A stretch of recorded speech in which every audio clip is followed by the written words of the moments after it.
Welcome back to Collider Live, the best show on the damn YouTubes, and we are especially Vagina Live today. I'm Roxy Striar, alongside the most evil Dorina. Vagina Live. Vagina We Live. also really accept and enjoy dicks, though. Dicks are allowed as well. Hey, Speaking of dicks, Mark Reilly. I feel awkward. Yeah. It's awkward right now, but I'm going to lean into it. Yes, dicks and vaginas. Can't wait to be on the show. Hi. Well, the person we can't wait to have on the show, you Yeah. guys already know her from Geek Bomb. It's Maude Garrett. Come on. Thanks for having me, guys. What is this? That's how you wait? When you said dicks and vagina, you were missing something. Oh, boobies. I thought you were doing like a T-Rex jazz hands. I have no idea what happened, and I panicked, and that was my explanation.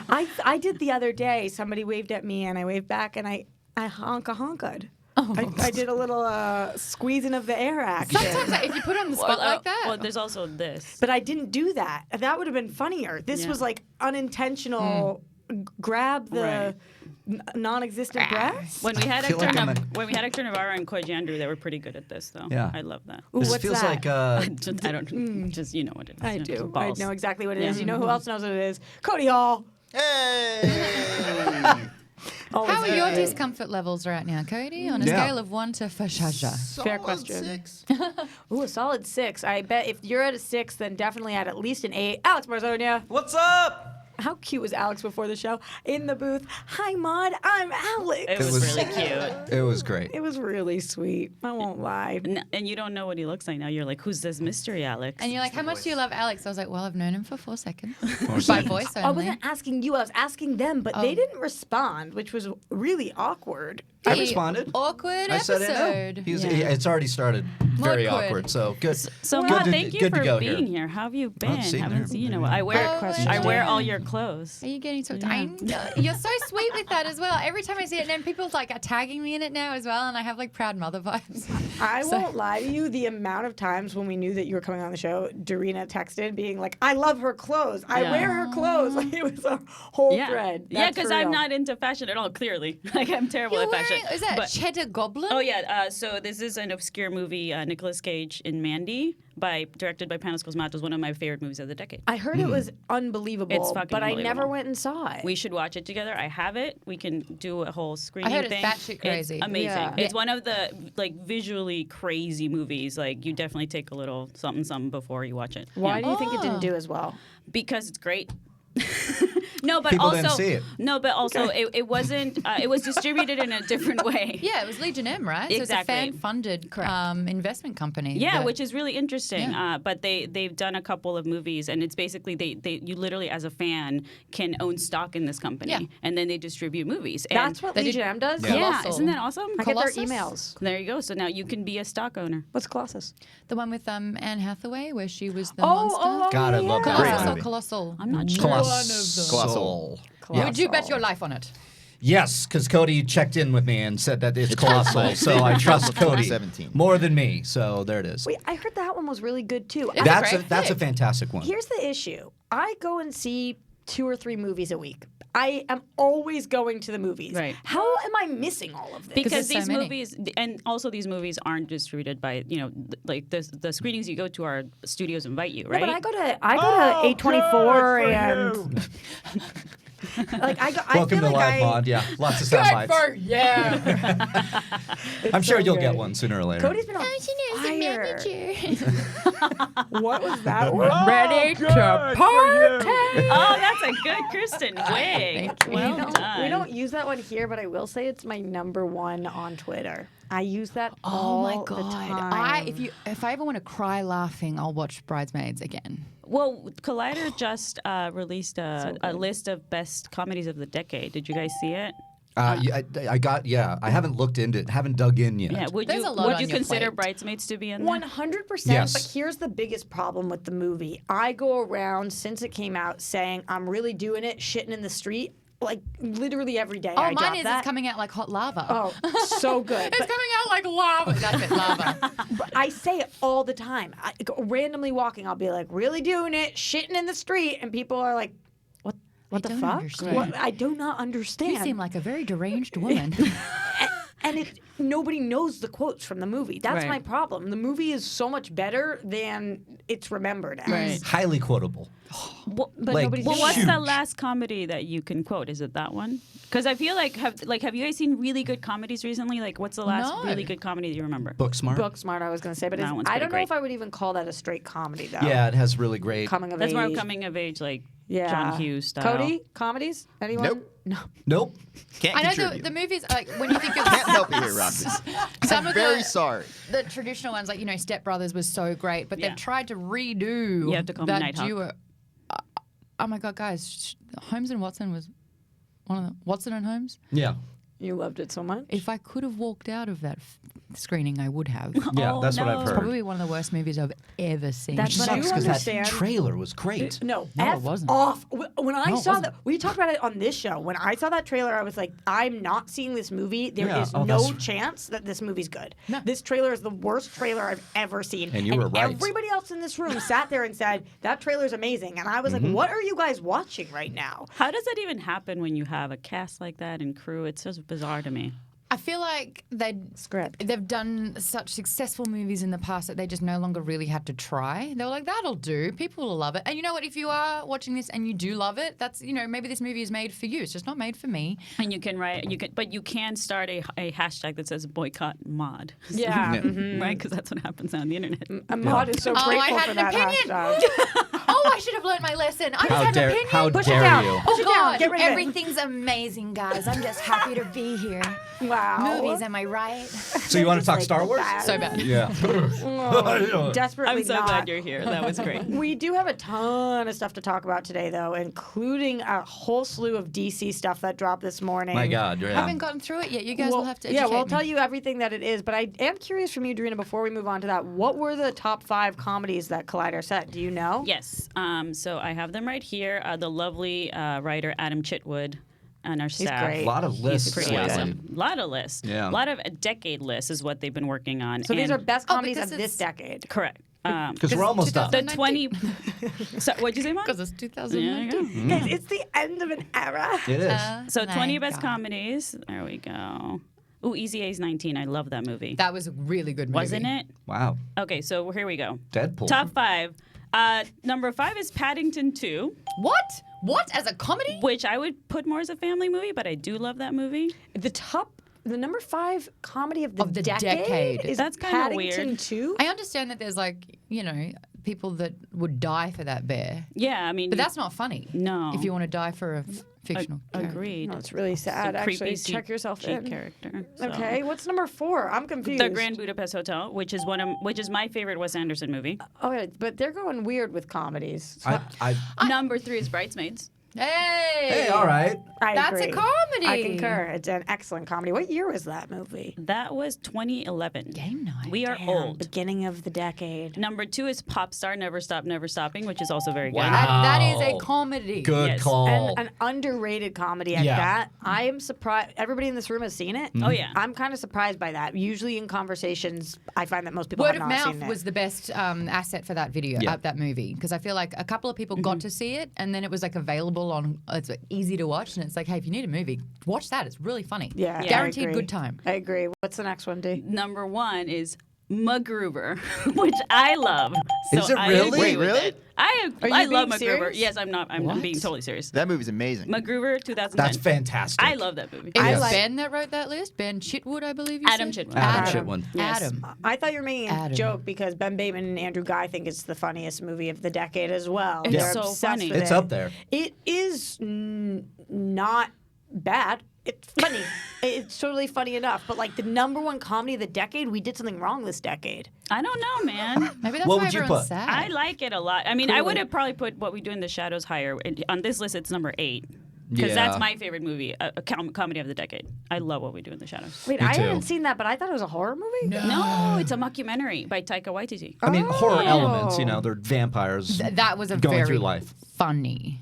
And then the werewolves come in. They're not werewolves, we're werewolves. Okay, it's really exactly. well done. But Highly recommend. I gotta say, it wasn't very as funny cute, when isn't you it? just said it. It was funny in the movie, though. Why don't you just burn me next time? Well, it's light like me on fire. I was just trying to be the Damn internet opinions. in person Thank for you. a moment. Yeah, Just so 'cause you it's get not enough prepared when you there. get out of here and you open your comments. Yay! Be nice. We're always so lovely to our guests that come in here. All right, guys, let's get right into this because DC, like I said, dropped a ton of stuff today. Who says ton like that? I do. Ton of stuff. Ton of stuff. This was a Variety article, right? Variety, yeah. All right, so we have Superman news, we have Flash news, we have Green Lantern news, Batman news, all of the news. Mark, where do you want to start? Well, I want to start with Superman, of course. Oh, that's a Surprise, shocker. surprise. Yeah, Yes. soccer. Superman nerd. Superman fan? Yeah. Sure. Okay. Kind of feel the same way. We have a great crew Superman here to is the talk about vanilla Superman. character of DC, right? Oh, snap. Well, Poor Michael B. Reilly. Jordan. Yeah, good. He's gone. Well, this makes it a little less vanilla, actually, though. We'll Little like- less vanilla if Michael like B. Jordan chocolatey. has a vision for Superman and has pitched it to Warner Brothers. But as they say in the article, his dance card is full. So he has a full schedule coming up, so they don't know when they could get to this idea. Meanwhile, J.J. Abrams is also taking meetings about Superman. No, Michael B., please. That excites me. It's That's interesting cool. because Yeah. I've thrown that out there that I think he could be a great Superman. I agree. There's so many things about this. Number one, the article said that Michael B. Jordan had his meeting with Warner Brothers at the beginning of this year. So you'd have to think that that's sometime before April, which is right when the rumors were coming out that Michael B. Jordan was going to be the next Superman. I don't understand how people, whether it leaks or how people sense these things. Right. That's crazy. Number two, I'm already seeing some hate for this on the internet. So just reminder to everybody that Superman is not of this world. An alien. He's an alien. So guess what? He could be any color under the sun. He can look like whatever he wants. And we've had 75, 80, 82, I'm doing the maths here, years of this Superman. Yeah. Let's It's a lot of years. It's a lot let's of. flex a little, you know? Yeah. Agreed. And Agreed. who do I want to see flex more than Michael B. Jordan? Yeah. Nobody. I have no comment on this situation. I've got enough abuse for flirting with Michael B. Jordan in my Black Panther interviews. Did that happen? To I'm be jealous. fair, I was just talking about the fact that he had holes in his shirt, and I reminded him that I was looking at his I would eyes. do the Wait, same we gotta. thing. Yeah, Wait. so, What yeah, happened, let's Maude? dig I in just here. flirted with Michael B. Jordan a little bit. 'cause As I one am does. a human being. Why wouldn't you, though? Why wouldn't I? Who are you people Exactly. at home who would not flirt with Michael B. Given Jordan? the chance, if you were able to have a sentence, would you include a wink with it at the end? Yes. My answer is yes. Agreed. It's a clear yes. I think I would too. Did For he? sure. Did he wink I back mean, though? Cody, come on. What are you played doing to back me? a little. I mean, look at those abs, guys. It's I'm just. looking- Damn. I'm looking Are at his those- eyes. are I'm those- looking at his eyes. Are those CG? Oh, did you guys ever watch the, what was it, 76 questions with Michael B. Jordan? Whatever that thing where he goes through somebody's houses. Oh, was you know what it I'm talking about? Those Variety YouTube does that? videos? Missed it. It might be Variety. I think it is. Oh my God. He also is just the most endearing human being. He lives with his mum because he bought her a house. Like, it was so cute. Exhibit A. He's so cute in all of the ways. Look at how cute Anyway. he is. Look at his abs. Anyway, are so just cute. Just adorable. Could we little please abs. not objectify this man, if that's okay? Could we just not objectify? But it's also Should I not leave the just room? because. I mean, I'm fine with that. we No, said but it. guys you, wanna- you like it though. Oh right? yeah, I love it. Yeah. It's You- not you- just that's because totally he's cute. super what Superman looks like. I'm just saying. He can look he's- like Superman. He's a man, and that is super. Those are some Boom. super abs. Of steel. Correct. And also, can we just say, I mean, he was fantastic in Black Panther, but we need to right the wrong of Fantastic Four. We Yeah, need to give we him, should. you know. Because was- he's a great actor. Like he could do anything, especially Superman. Okay, exactly. That's the real thing. Hot as hell, sure. But, Right. like, why wouldn't you want him playing Well, Superman? because He's- Henry Cavill's not done with him. Henry Cavill has Thank you. stated that This it's is- not done. this is where I There's wanted still to go. room for it, and that it's still his, red and blues ready to go. And Jared I love, Leto has said he's not done with Joker. We're done with him being Joker. You're not wrong with that. Do you guys think there is a universe where we see Michael B. Jordan and Henry Cavill back-to-back years, same year, whatever it is, both as Superman on screen? I mean, know- it's possible if they're from different types of movies. Just like we got two Jokers in 2 years, right? Oh, you know what else? If you're having a problem with this one, there is Spider-Man, Peter Parker, and there's Miles Morales, and everyone thinks that that's the coolest thing ever. Let's just apply that same logic. You know? Agreed. Yeah. I agree with Mind that too. you, Miles Morales is another character that, Right. I'm all for having more than one really cool, hot Superman. Well, DC Universe was the creator of the multiverse, So if you're going to set the multiverse tone, and we've already said, I think it's canon because of Justice League, so multiverse it up. Well, that's the question then. So J.J. Abrams in this article is also taking meetings for him. About Superman About Superman specifically. Henry Cavill wants to still play Superman. The Black Adam producer said it would be very cool if Henry Cavill appears as Superman in Black Adam. So where are we landing with all this then?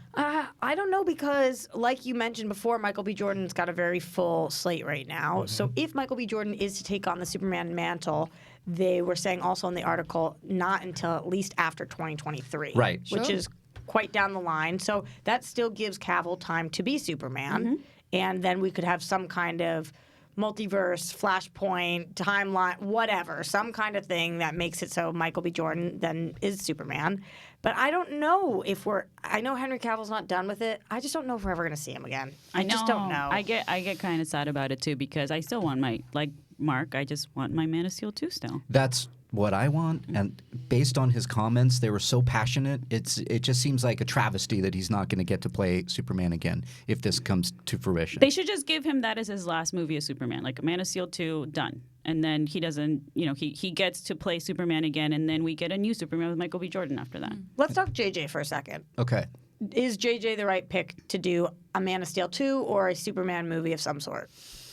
My immediate thought is Super 8.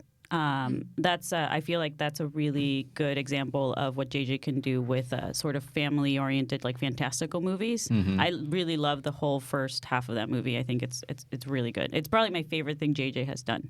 I'd agree with that, actually. Right? Yeah. He does I a love very. Super 8. He does a. Oh, actually, no. My favorite thing is Alias. Oh, true. Sorry, that's Right. just some of the best storytelling with the best female protag. But JJ Love plays it. a very safe game, and I think we learnt that big time with Star Wars. He's not so much a risk taker, and now he's really honed what his vision is. Would that help or hurt Superman? Have you read Flyby, his script that he wrote back in around 2006 before we got Superman Returns? And he reinvented the Superman mythology.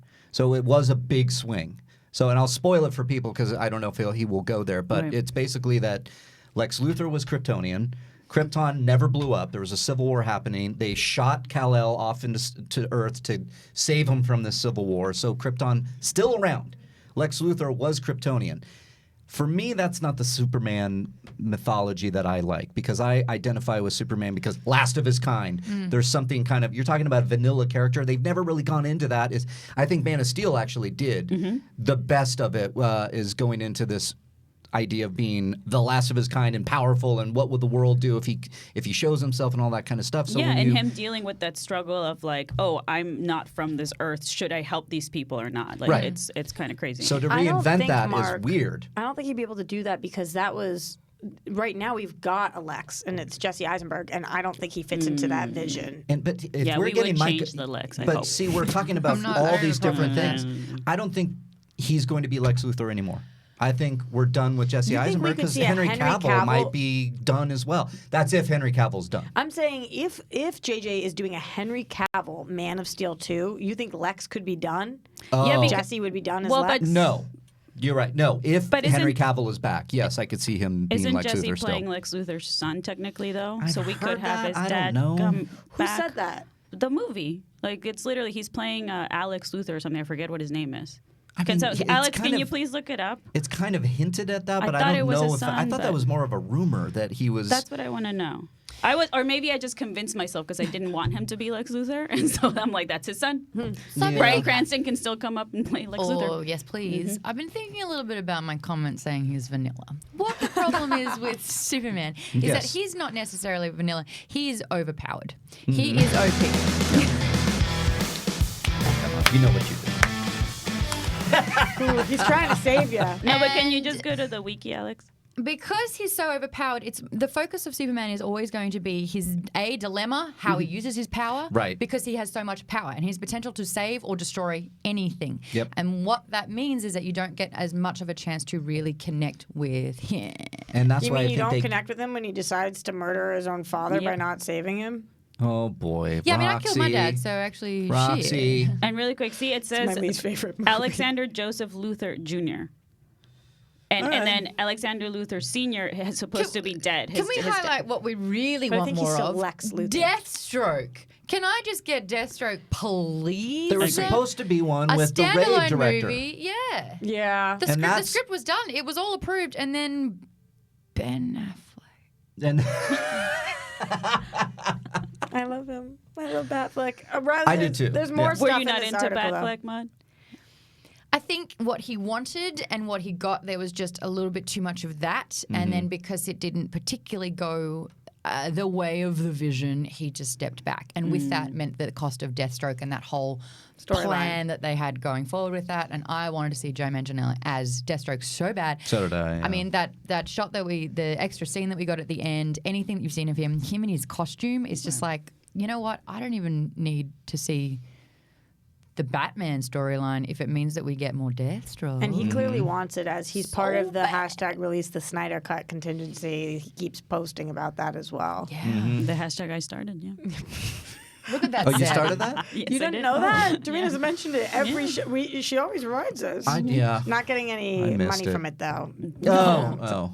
Only comments. Riley, talk to me about Batman. What's going on over there? Well, over on the Batman side of things, some sources with Variety are saying that, they were saying the entire film would unfold in Arkham Asylum, but they're hearing that it's just a couple of scenes, a handful of scenes set in Arkham. And if the movie works, Warner Brothers and DC believe that any of these villains could headline their own spin-off movies.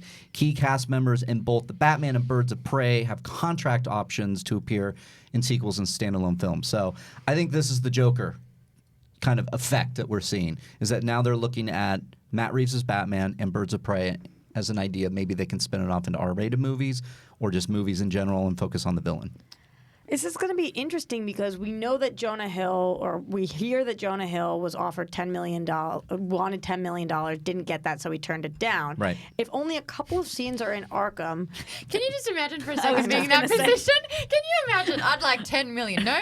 Bye. I'm going to leave. Maude, no. No, I cannot imagine that. I think about it all the time. $10 million. Like, was he offered 9 and was like, oh, not enough? Just round it up. Can we just round it up a clean 10? I would be the penguin in a movie for like a Domino's 43 pizza. Like, I would- yeah, it's so I weird. would pay. Yeah, exactly. I will pay $20, you. just $20. I know. I'll show up to I set. would turn into a penguin.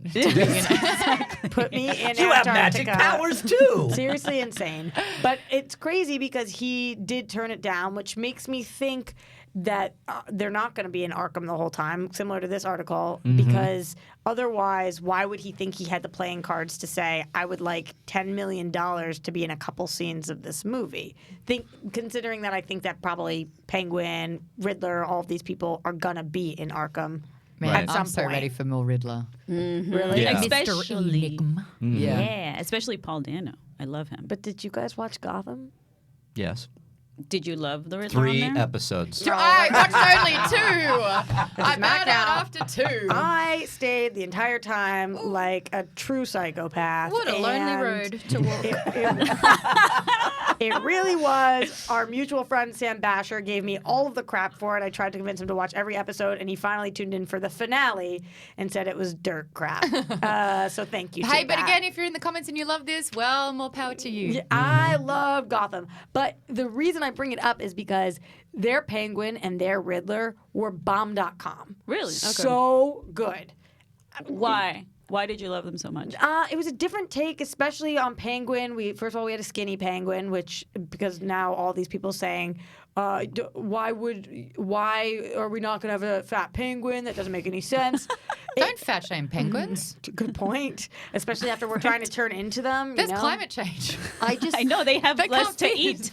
That's why you're Have you seen skinnier that skinny now. polar bear? Broken fucking heart. God. It's so sad. Excuse me. What happened? There was a picture of a skinny polar bear, like an anorexic polar bear, Aw. because it's just not enough food to eat. Where were you? How did you find it? I am so alone. What did you Google?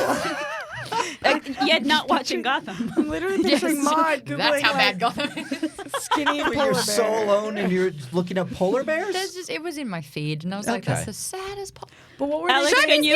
can you pull up a skinny polar bear? What were they It's saying? gonna break we your could hearts, do? guys. Like, were they saying adopt a polar bear today? Like, why did somebody show this to you? It's like try and deny climate change. Looking at Oh. this. Yeah. Oh my god. Oh, there it is! No, Oh, no, I don't want to look at this. Alex, get out of here. Oh Go my back to Michael B. God. Jordan's ad. Yeah, get. Oh, thank God. We're safe. We're safe. Wait, it didn't look like a. That's so sad. Oh. I know. That kind of shit I kills just me. sucked the energy out of this room. Oh, by the way, while I'm here, 80% of the koala species have just perished in the bushfires in Australia. So if you want to donate to literally save the Thank species, you. because they are now not only endangered, they are considered the purpose in the come on, help me with nature words. I don't know. The ecosystem. Yeah. So there's so few of them now that they cannot actually benefit in the ecosystem anymore. Jesus. Because I thought, Australia. Are you going to get the giggles while I talk about this? No, I said forest like a moron. Oh, give me a nature word. Forest, you're welcome. Because that's where all the koalas Plants. live.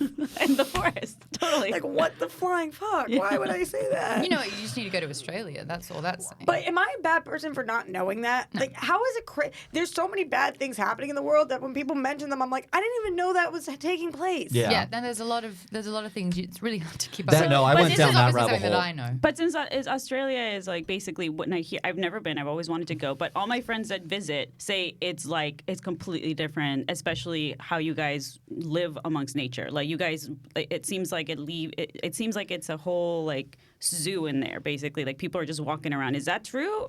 And that's why it's different. And you guys have way more animals than we do. Like what's What do you mean? Like, they're just walking and all the animals are there? I mean, Yeah. if you're driving down, you can see. It depends where you are in Australia, but you can see kangaroos jumping past. Yeah. Like in Melbourne or Sydney, major cities, you see. Not in the central business district, no. But like, you don't have to go far to find nature and animals like that. Yeah.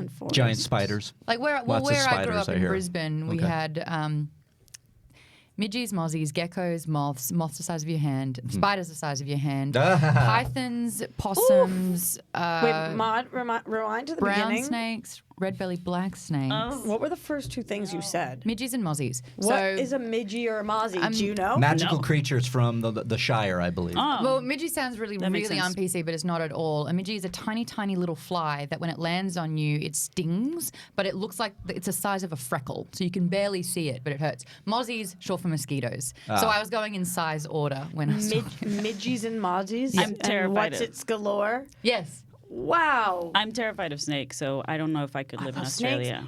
What? That is the I know. least Dorina thing I've I know. ever heard. And I know. sharks. I know. Oh yeah, there's sharks. Those are both of them. They don't. I don't think we like each other. Yeah.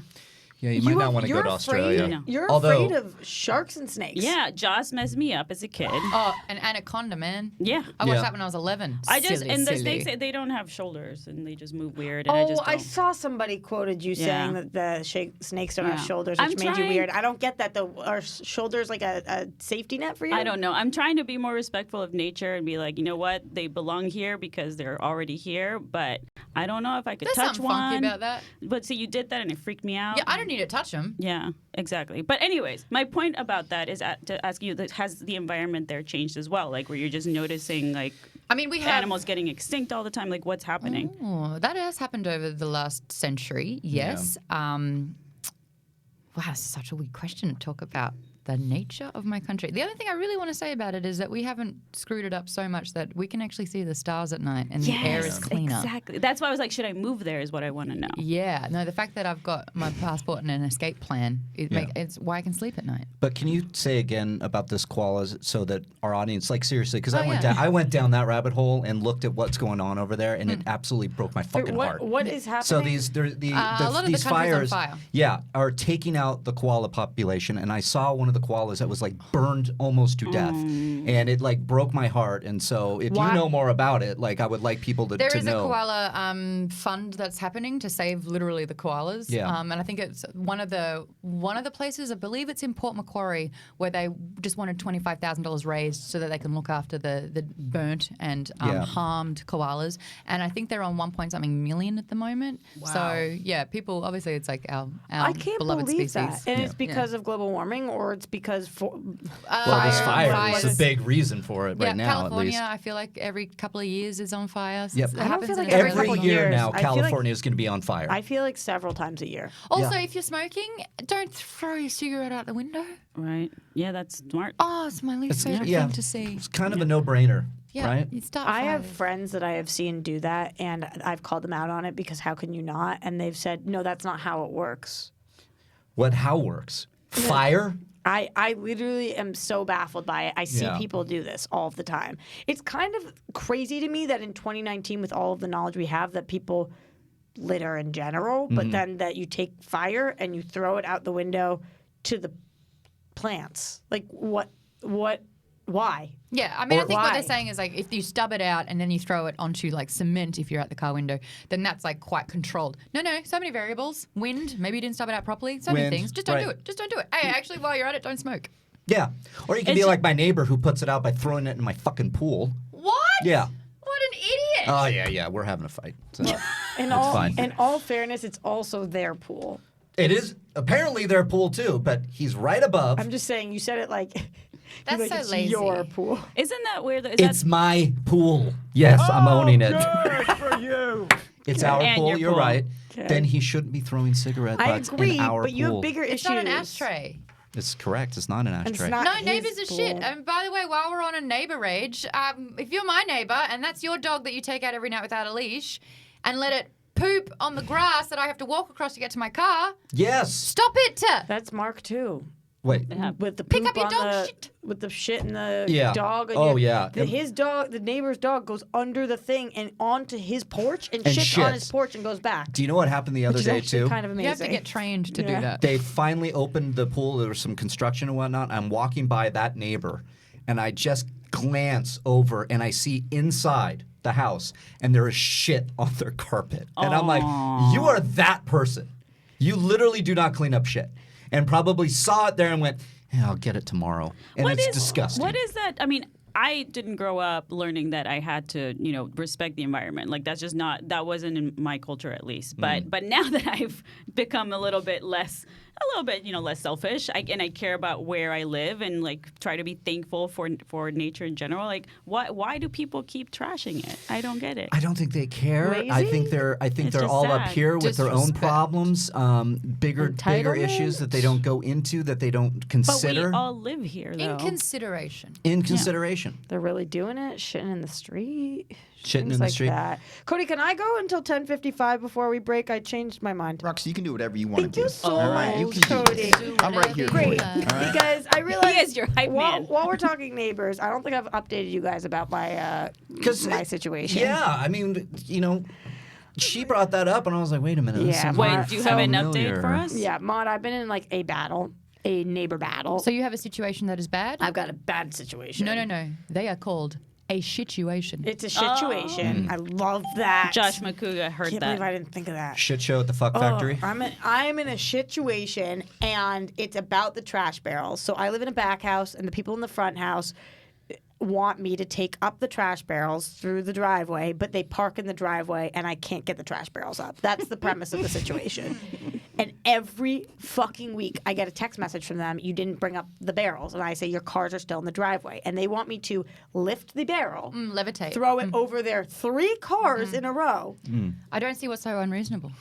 I've like injured Yeah, why myself are you being multiple so times. typical, Roxy? So in the front house, it's actually a duplex, which I Right. didn't even quite realize for a long time because I don't interact with them at all. I'm never home. I'm always working. Right. So all of a sudden, this other girl who apparently lives above stopped me and was like, I'm flipping out about the barrels. And I was like, you're flipping out about the barrels? Right. And she was like, these people underneath us are horrible. I can't believe that they keep giving you crap about the barrels. They keep giving me crap about the barrels. She was on my team. Are you guys have an BFFs ally. now? I have an ally. That's awesome. I literally wanted to cry. I was like, all I ever want in life is somebody on my team, and to look around and be like, that's fucking crazy. Right. That's crazy. You can't expect me to do that. Like, all the time I feel nuts because everybody's asking me to do things that I'm like, what? I can't do that. So she was like, I'm going to take care of this for you.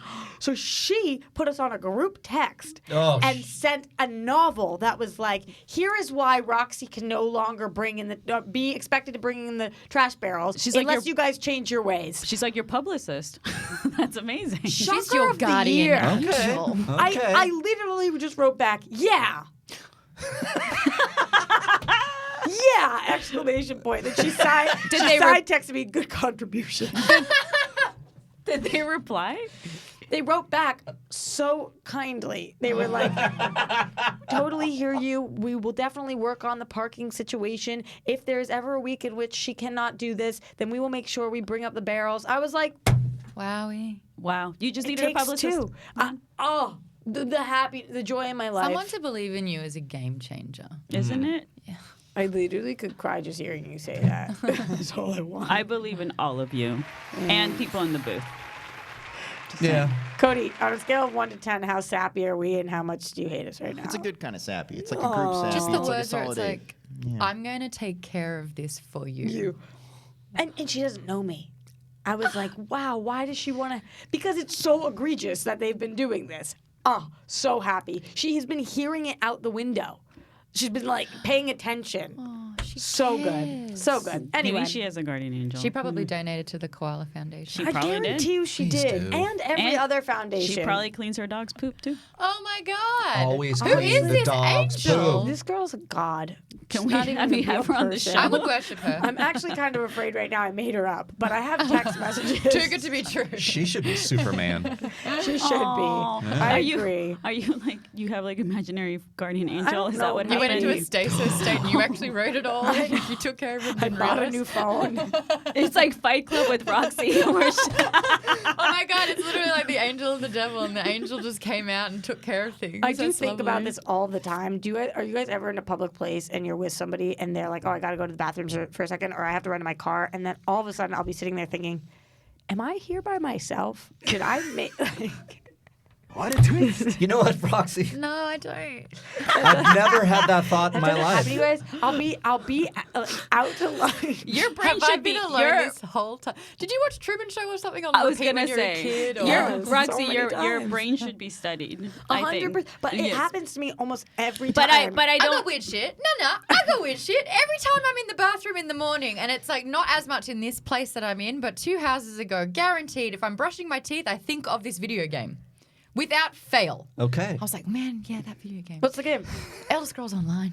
Why? Why Don't would I- know. But it would like, I get flashes know. of things. Okay. Where I'm like, oh yeah, like that video game, that was sick. Maybe it's like a mint thing? It used to be Hercules for like 9 years. Weird. I just get flashes of the Legends of Hercules or whatever it was. Remember Right. Kevin Sorbo? Oh yeah. I just get a flash of it. Disappointed. Yes. Just get a flash, and I'm like, oh yeah, that's right. But do you think it's because our brains were like computers and we have to kind of like if we had That to was my glitch. scroll Yeah. and through like our hard drive and find that, and that's No, it's a glitch, I so don't it just know. pops up. I'm like, oh, That- yeah. That's happening on Titans right now. They're examining that, and like when you hear classical music, Beast Boys attacking people. Right. So that's me. yeah. That's that you makes too. sense. But this whole thing, though, Roxy, is this like a Fight Club thing? No, I'm Are telling you like? I just am so afraid. I'm telling you, the whole world has made me think that I'm crazy. That I'm so afraid that I am. That when I go out somewhere with somebody and then they leave, I think I've made up. I have made it all up. I'm Who's like, going to tell her that we're actually not here? So, I so you sometimes- That's what I'm actually going you with. are Roxy Truman. This is the Kind of. Truman Show. Oh, like I'll think about that mod, and I'll be like, all right, I should go watch and make sure afterwards that they existed. And then I'll see it. Maybe one of the reasons I why I think like that's to do this. existentialism that you're facing. Which is what I think Every about all day. the time, and I will talk to you whenever you want. It's Yeah. Because that's fascinating. my Yeah. jam. Which is why I love Blade Runner in 2001 and all these fucking sci-fi dorky You movies. sit in the room, you play the game. Yes. Weird shit. Oh yeah, all the time. What you got? Yeah. I Come on, mean, Mark. Weird shit. I mean, What's your it's thing? just Like, been- what weird shit does your brain do? Oh God, how much time do you have? I mean, 21 minutes. Yeah. 21 minutes. Go to next. I'm thinking. Dorina, what do you got? I mean, You don't too like many names without things. shoulders. Well, my problem is because I'm bilingual and I grew up with mostly Spanish, but then English when I was like in sort of elementary school, and my brain just does weird things all the time that way. But like right now on this show, I'll be like, how do you say this word? Because I'm thinking about it in Spanish, and so then I'll say weird shit like I don't remember the word for window, so I'm like the mirror wall. So there you That go. makes perfect sense, though. Yeah, that But does it's not make even sense. translate properly. It's just like what makes sense in my brain. You know what, though? I do that sometimes. I'll look at a word and be like, how is this the word? Where did this word come from to explain this particular thing? Other I don't humans get that make still. that convinced us that that's a word. But I understand that there's actually probably an answer to that, but I picture like 4 dudes in a room being like, all right, what's the word for this thing? Paper. Like that's literally how I think words were made. You got the booth there. Language is very, very old. And if you're a linguistic, or like if you look at that side of thing, and you study language, like Clearly have not. yeah. So like in Harry Potter, all the spells they're actually Latin for the word that you're doing. How's that? I'll blow your mind today with that little Yeah. fact. Lumos, light. Yep. So then- Leviosa, I actually levitate. Engorgio. I studied Latin in school. Yeah. Ding. Oh, the dead language. Cody, you didn't do a ding for Maude, and that was a good one. God damn it. We were busy coming up with words back here. What do you We got? wrote stuff down. We came up with a word for phone and football. It was a whole thing. Oh my it's God! not Look a at them. foot They're doing on it. the Oh, ball. look at that. Only when you're doing This is what I field fucking goal. love them. What is What it? are they doing? Are they sharing their thing? They've cut to the booth and they're coming up with words right now. We're on the seeing whiteboard. how On the we came up with whiteboard there. words back in the day. I It's didn't fun. know there was a whiteboard in there. There's been a Me live neither. chat this whole time. Oh, huh? yeah. Yeah. Everybody's that's all like, cool. Maude's awesome. I love Maude, which they're correct. Dorina, talk to us. What are they saying right now? They're other than loving Maude. And what's everyone's little brain snap that you have? I Great get question. flashes of things that I haven't done or thought about for ages, and it's always a pop culture thing. See, mine's feel dark. It's you usually came up what with yours. yes, it's death. Have you had like a Yes. It's death. Let's get into It's like I will have my favorite I will have topic. moments where I'm in my head, especially at night going to bed, where if it's like I don't know, all of a sudden I'm watching like so on TV there's like a very high building or something that's like a shot where it's like Succession. I've been watching it a lot lately. So we're getting these like skyscraper shots of New York. And all of a sudden my brain goes to the top of that building and I'm standing there and I fall. And then I imagine myself falling and I go, ugh.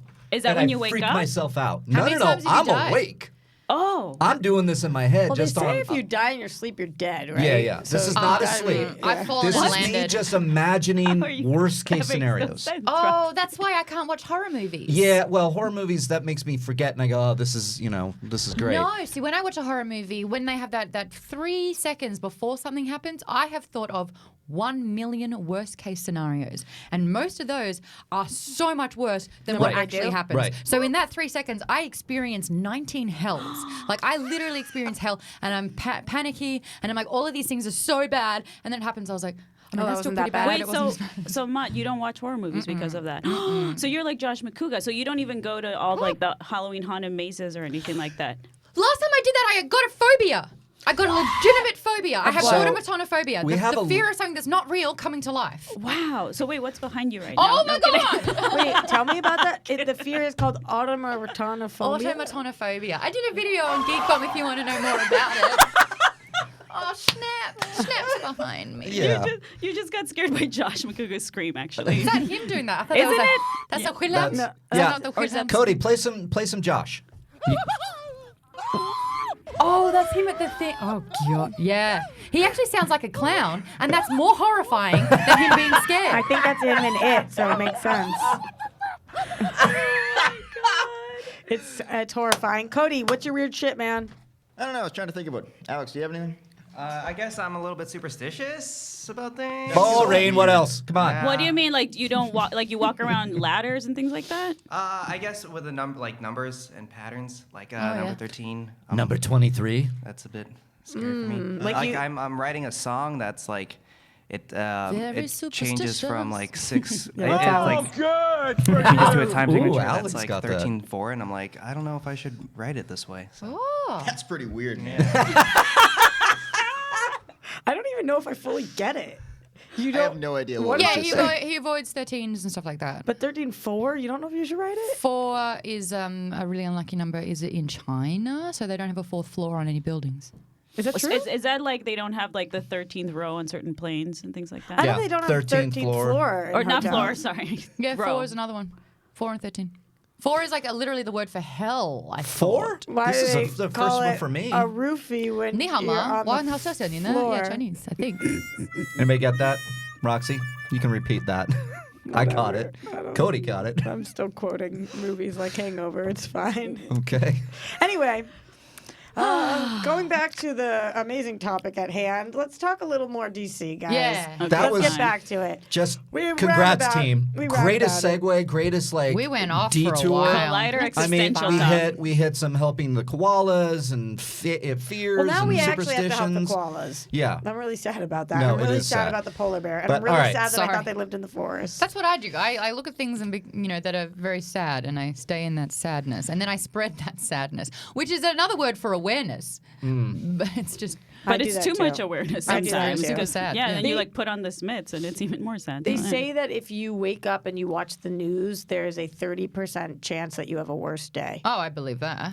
Oh, I've been much happier not being obsessed with political news Oy. like I was last But year. then what are you supposed to do? Just bury your head in the Something. sand? I don't know. No, I mean there's a balance. I don't have that. It's the obsession that's bad. Not good at balance. Totally obsessed. Except when it's a clip where Trump, says something during a speech to his right people saying, if I die, you'll die with me. And no one makes any noise. So the publicist is obviously in his ear saying, dude, say something. And he just goes, something.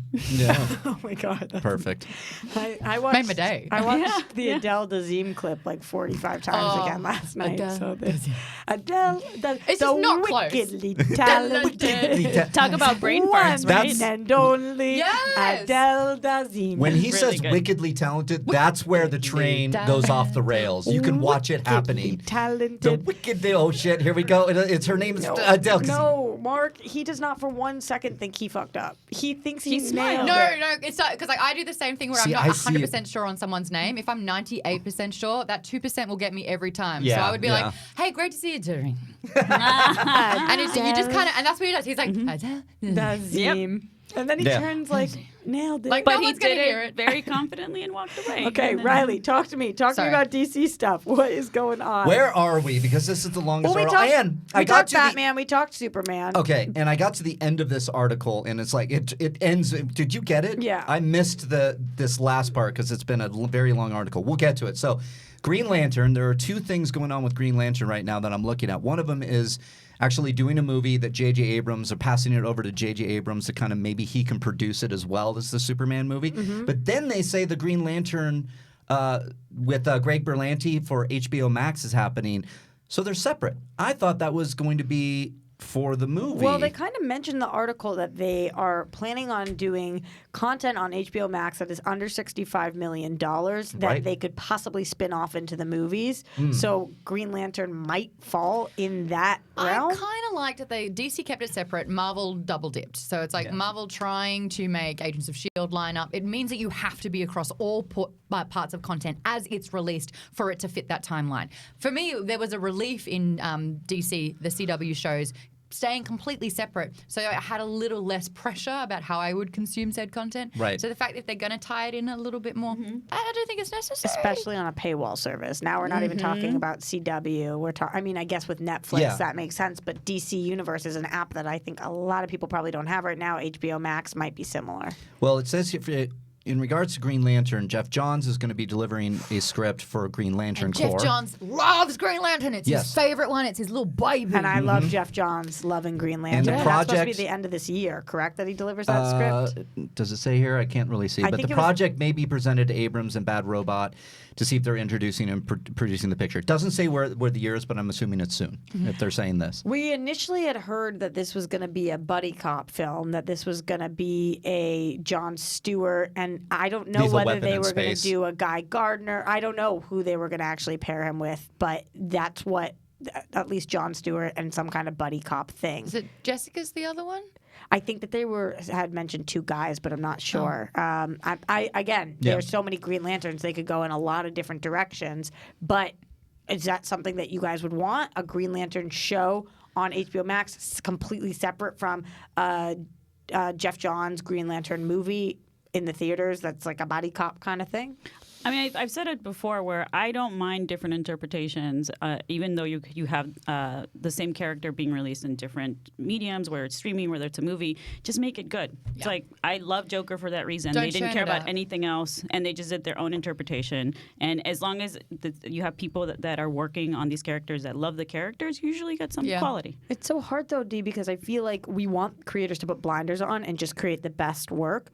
But then when DC didn't do that, when DC was trying to make everything fit in one world, everybody was like, that's like Marvel. Do it like Marvel. And then it didn't work as a success. And that's now because like, they didn't release standalone films to build up the rapport and intimacy with these characters so that when they came together, it was super exciting. They put them all together first, and you're like, this is too much, too soon. Well, they try to rush it with BVS, right? Like that they, like Mark and I have complained many times, they should have done Man of Steel 2. Yes. And then the other standalone movies. Wonder Woman. But I also, like I said, I don't mind things not being connected. If you worry too much about connecting a universe, you can lose quality in storytelling, I think. To try and fit it in. Exactly. Yep. Okay. What else do we have? I know there was Aquaman Trench news. Yeah, they're looking for a director for The Trench. I can't believe this movie's still on the slate. Yeah. It hasn't been talked about in so long. This is the James Wan produced spin-off of Aquaman that's a horror movie. My man. There's like But very he's little not news directing. on this. He's not directing. They're looking for a director. That's all they say about this. The next film centered on Jason Momoa's Aquaman.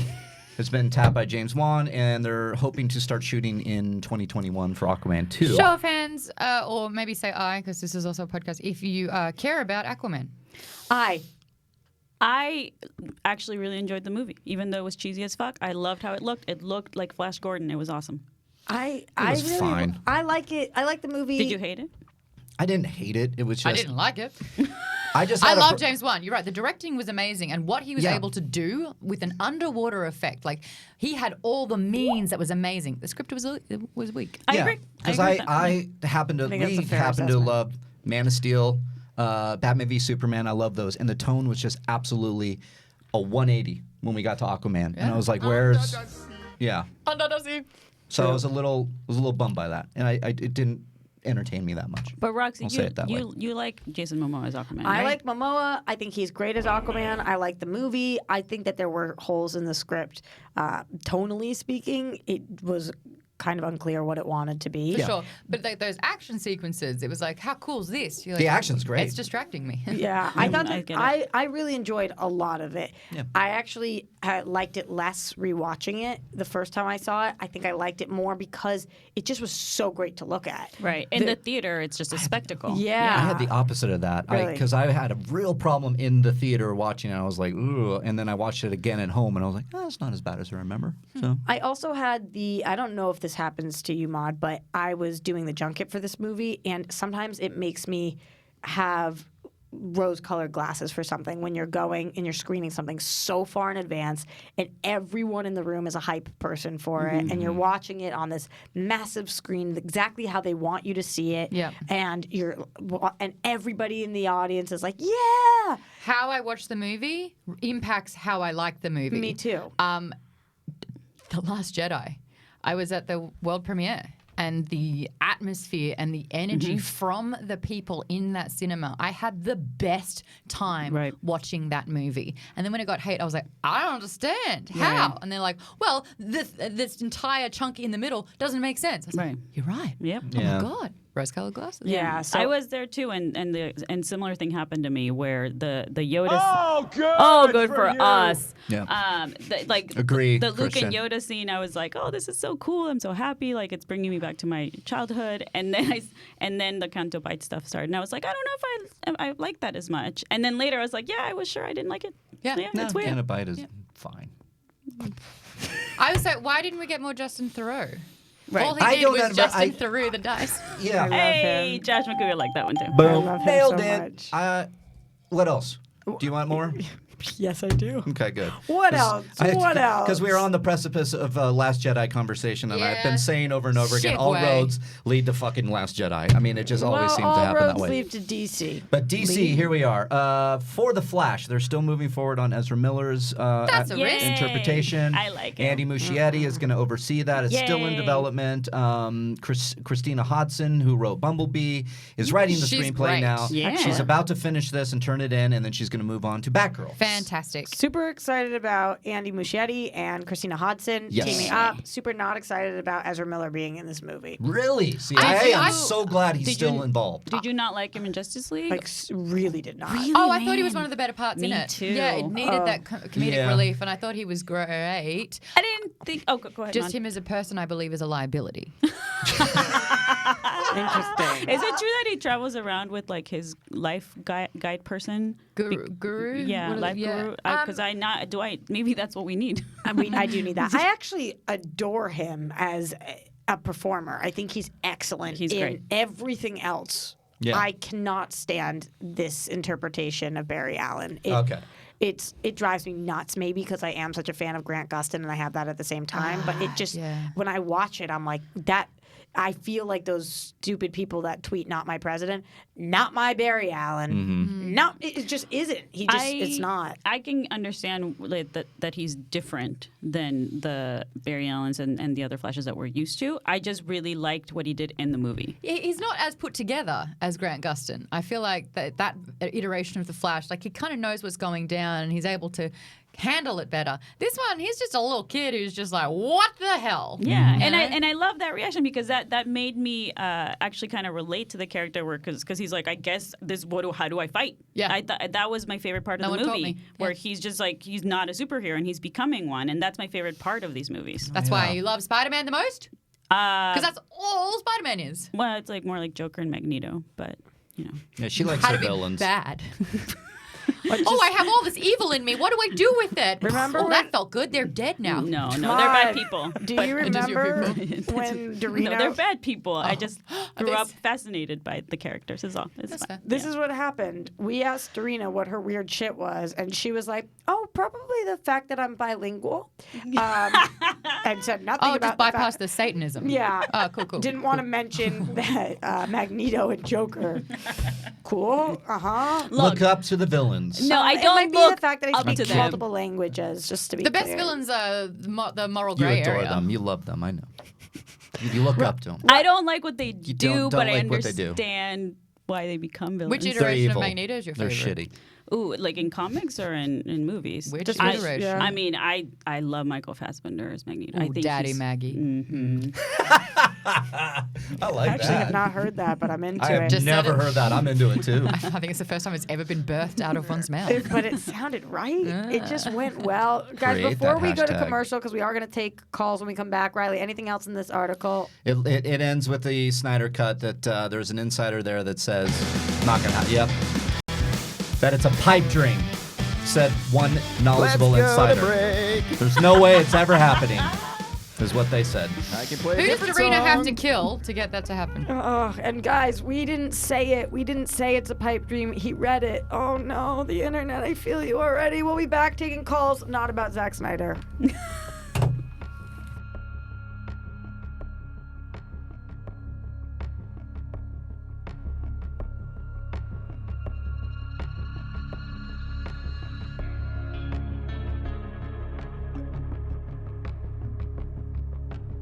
Hey guys, it's Perry here to let you know that Movie Talk is moving. We've had a great time in this 3 p.m. Pacific slot, but guess what? We want you to start your day with Collider Movie Talk, so we're moving. 9 a.m. Pacific, noon Eastern. It's going to be a lot of fun. You're going to get a longer show with some brand new segments, so tune in starting Monday, September 16th, 9 a.m. Pacific. See you there. Hey everyone, John Roca here, the host of Collider Sports Time. Well, you know, if you've been watching us every week, you know we break down the latest and the greatest in the world of sports, talk about the big issues, the big games, all of it with a rotating band of What's up, guests. guys? Like Your Matt boy Nosh, Dorian. Josh What's up, Macuga. guys? What's up, We've guys? had What's up, Taylor guys? Your boy Bisciotti Dorian. on. We've had so many great guests. Now, if you want to see more of Sports Time or you want to try it out for the first time, remember to subscribe to Collider Sports YouTube channel for all the sports goodness. Hey guys, it's Reilly here. Let me tell you about the Reilly Roundtable. You know it, right? It drops every Thursday on Collider Conversations, and I have guests from all across the space.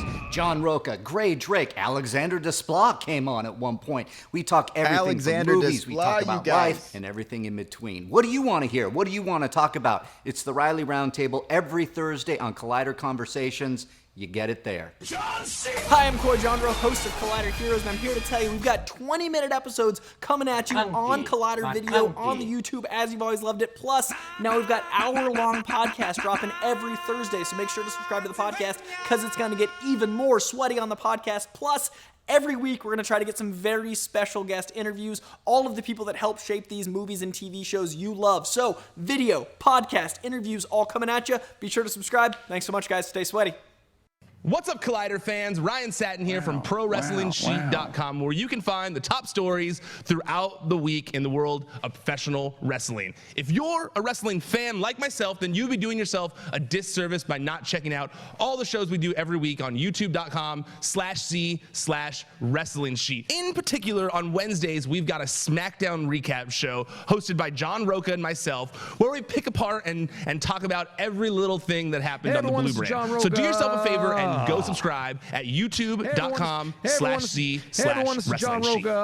Hey guys, Reilly here, and let me tell you about Rule of Two. You looking for a Star Wars fix? Well, Rule of Two is that show. It drops on Collider Video's main YouTube channel, as well as on Podcast One's Jedi Council feed. So go over there, subscribe, share it with your friends. It's hosted by myself and Mark Fernandez. We talk everything in the Star Wars universe with a lot of deep dives and a lot of conversations that go all in. You know what to do. Subscribe, join us there, and rise. Hey everyone, John Roca here, the host of Collider Mailbag. A new episode drops every Saturday and Sunday in your face and in your ears, answering the questions from you fans about the world of entertainment, film, and television. Me and great guests from our sphere do the best to answer your questions from Twitter, from Instagram, and of course, email as well, every Saturday and Sunday. Hi, I'm Amy Dallin, one of the hosts of Collider Heroes, and starting right now, you can catch our show Tuesday nights with a new Collider Heroes and a longer Collider Heroes podcast, where Coy and I are gonna talk your ears off. You already know that's coming. So make sure to go to YouTube, subscribe, and find us on the Collider Heroes podcast feed for all of that sweaty goodness. The Witching Hour is all over Collider right now. You can listen to that Horrorville podcast with myself, with Haley Fouch. We talk about witchiness, we talk about slashers, we talk about space horror, you name it, all on that show on the Collider Factory feed. And on top of that, you can find an article all about Witching Hour every single Tuesday on Collider.com. Check it out, get scared. Hopefully you survive the Witching Hour.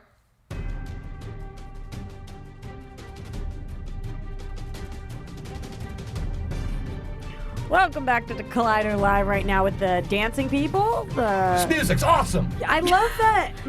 Is this royalty music, Cody? Royalty Yes, it free. is. Damn it. Yeah, Thad walked by, so Cody made sure to play it loud. I'm happy that Maude, without even knowing that we do this, you were playing the drums when we started the show or Because whatever. it's got such a fat beat.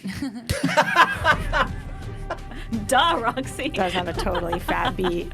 You know what else has This a music's fat great. beat? All the stuff going on at Collider. Yeah.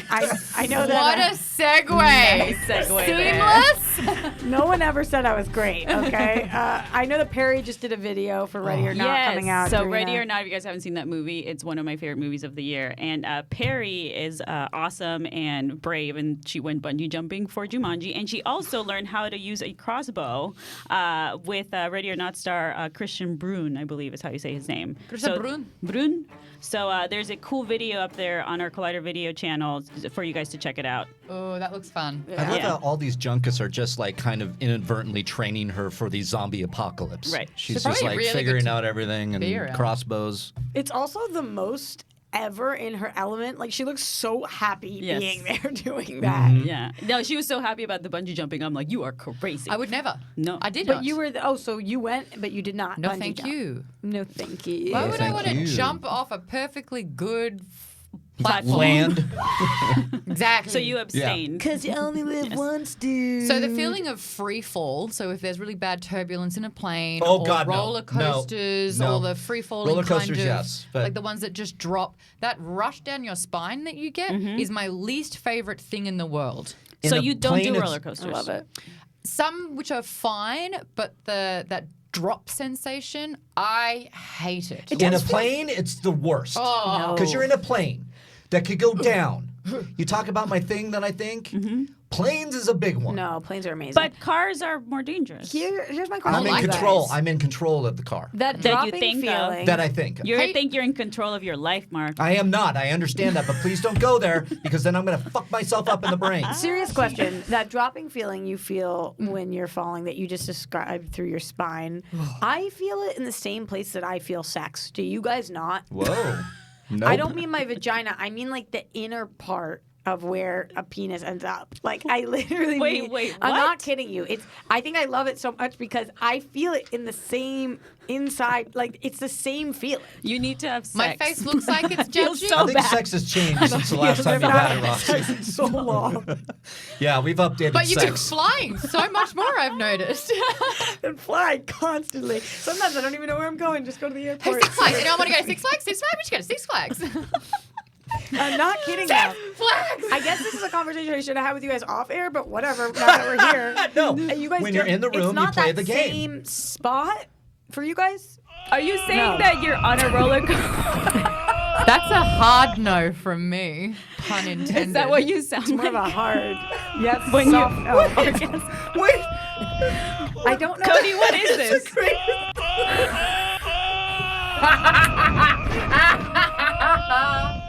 What is this, Cody? Funny enough, that was a clip that Remsen found. That was from that bungee jumping thing. There was some guy that was at the junket.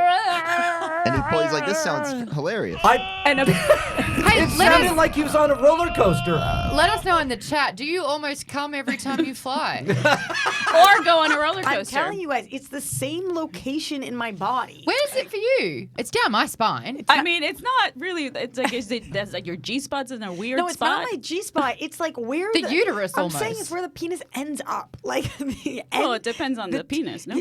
Totally, but There are variables at stake here. Correct. the larger penises that end up, again, haven't had sex in a really long time, so hard to describe it, but they poke at a place that pokes at also. Do we need to bring up a diagram? I do believe you are talking about the lower part of the uterus. Here, I got this. Roxy, when a man loves a woman, He goes on a roller coaster. he inserts his penis in her vagina. You know And, what? You know what? I'm know just what, being guys? honest and open with you guys. No, I I'm- can't share my feelings. So am Don't I. worry, we'll take you to Six Flags soon. We got the open part down. This is yeah, not open enough. I know still. it's like lower gut. It's like but much lower for you. Yeah, Yeah, yes. I'm thank learning you. so much here. Thank you for this. I know. I just needed to string you out. And Let me feel a little better about it. Collider, incorrect sex education. Yeah, you know what's better content than this? All the FYC screenings. Reilly, what's Correct. going on? That was a hell of a segue. So what we got here?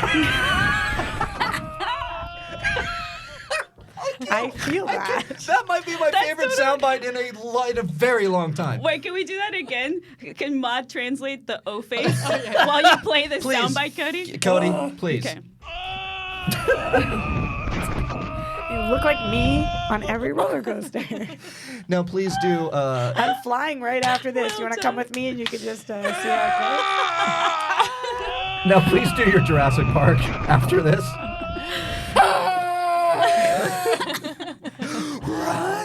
Wow. See, I just picture it going right into Ellie in Jurassic Park. Let's talk about what I did. I segued perfectly. Let's start. Yes, all right. You That was really did good. not All right. plug what we needed to plug. This, okay, all serious now. When a man loves a woman. Serious. I'm kidding, Roxy. FYC, we are very excited at Collider to have this because through ArcLight Cinemas we are doing these screenings, these special things, and coming up on the 3rd, December 3rd, 2019, we're going to have a screening at ArcLight of Joker, which the DP Lawrence Shear. Ooh. So that's a good one, but also Lawrence is a friend of a friend. nice. Rocket Man on December 7th with Taron Egerton, Jamie Bell, and director Dexter Fletcher. I'm going to be going to that one. So that's a good Both one. great movies. 2 of those on. So December 3rd is Joker, and December 7th is Rocket Man. You can get your tickets at arclightcinemas.com. You're going to be seeing Perry, Jeff Snyder, and Scott Mans. What a great show. The screening and a Q&A. This is a fantastic thing we have going at ArcLight. Thank you to everybody over there at ArcLight. arclightcinemas.com. Get your tickets. Who's got the best Joker laugh? We've Dorina. discovered it's not me.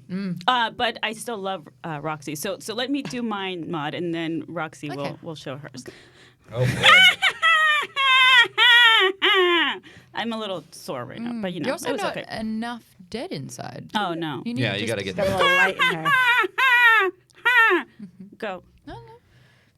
Oh, boy, here we are. What the? It's like Pee Wee Herman. What happened? How is that the place that you go? Not enough Seth smile.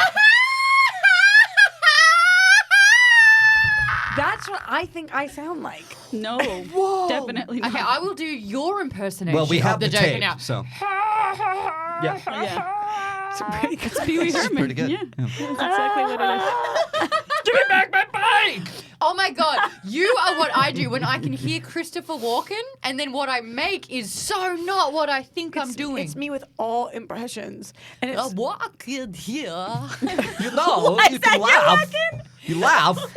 You scream. You go and you do your Joker. It's like when he was going to be Han Solo, right? He's like, fast as ship.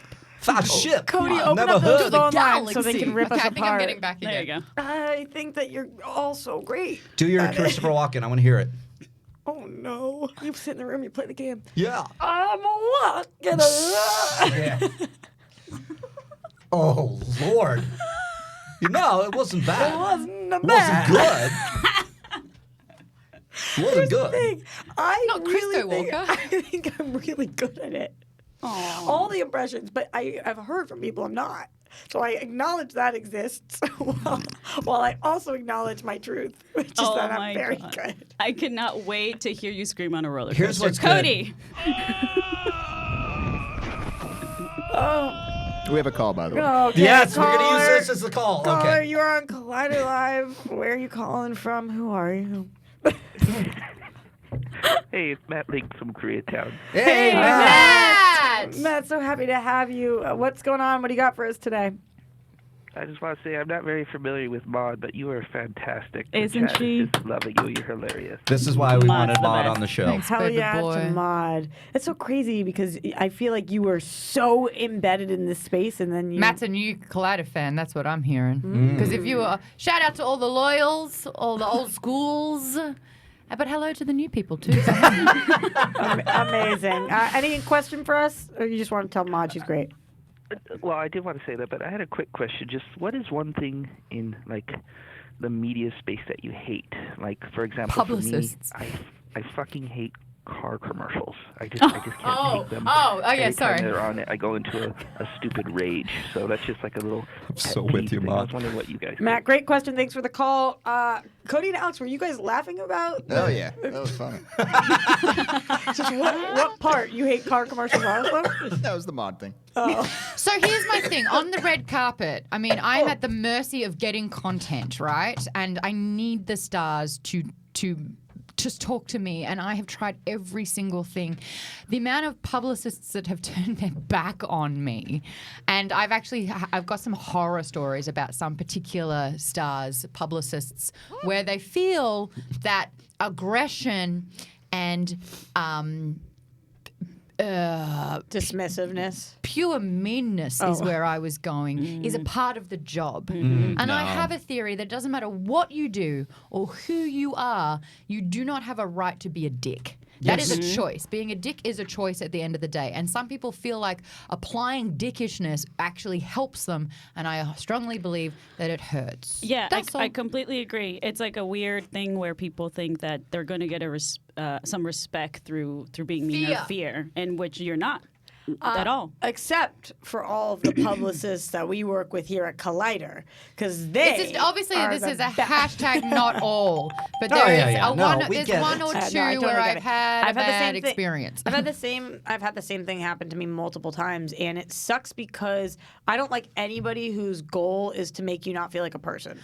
That's a weird goal to What have. a wonderful way to say it. And that's crappy. Yeah. Because we are all people. So. Yeah. That we know of, yes. Yeah. And I'm here going, I'm so confused. I thought my job was to help you promote your movie. Right. Like we've been invited here and that this is what you wanted me to do. And we're both just trying to do our jobs. yeah. And I think that if we can just place a little respect on that, it's a good day. Any industry things like car commercials or publicists that you're not feeling. He literally car commercials. Shout out to my publicist friends, by the Yeah. way. Yeah. Some of them I are love great. you. The great ones are even Most better. of them 'cause are great. Yeah. I don't like those commercials with those pills that when they go to the side effects. Side it's effects like, include extreme exactly. explosive diarrhea, suicidal tendencies. Right. Yeah. So you're sitting there and you're Orgasms, like, man. you're like, okay. Orgasms from roller coasters. All right, diarrhea. Okay, that would take suck. that Okay, one. stomach ache. Sure. Okay, back. Okay, death. Wait, Yeah, they legally have to do mutinism? that. Like with three Yeah.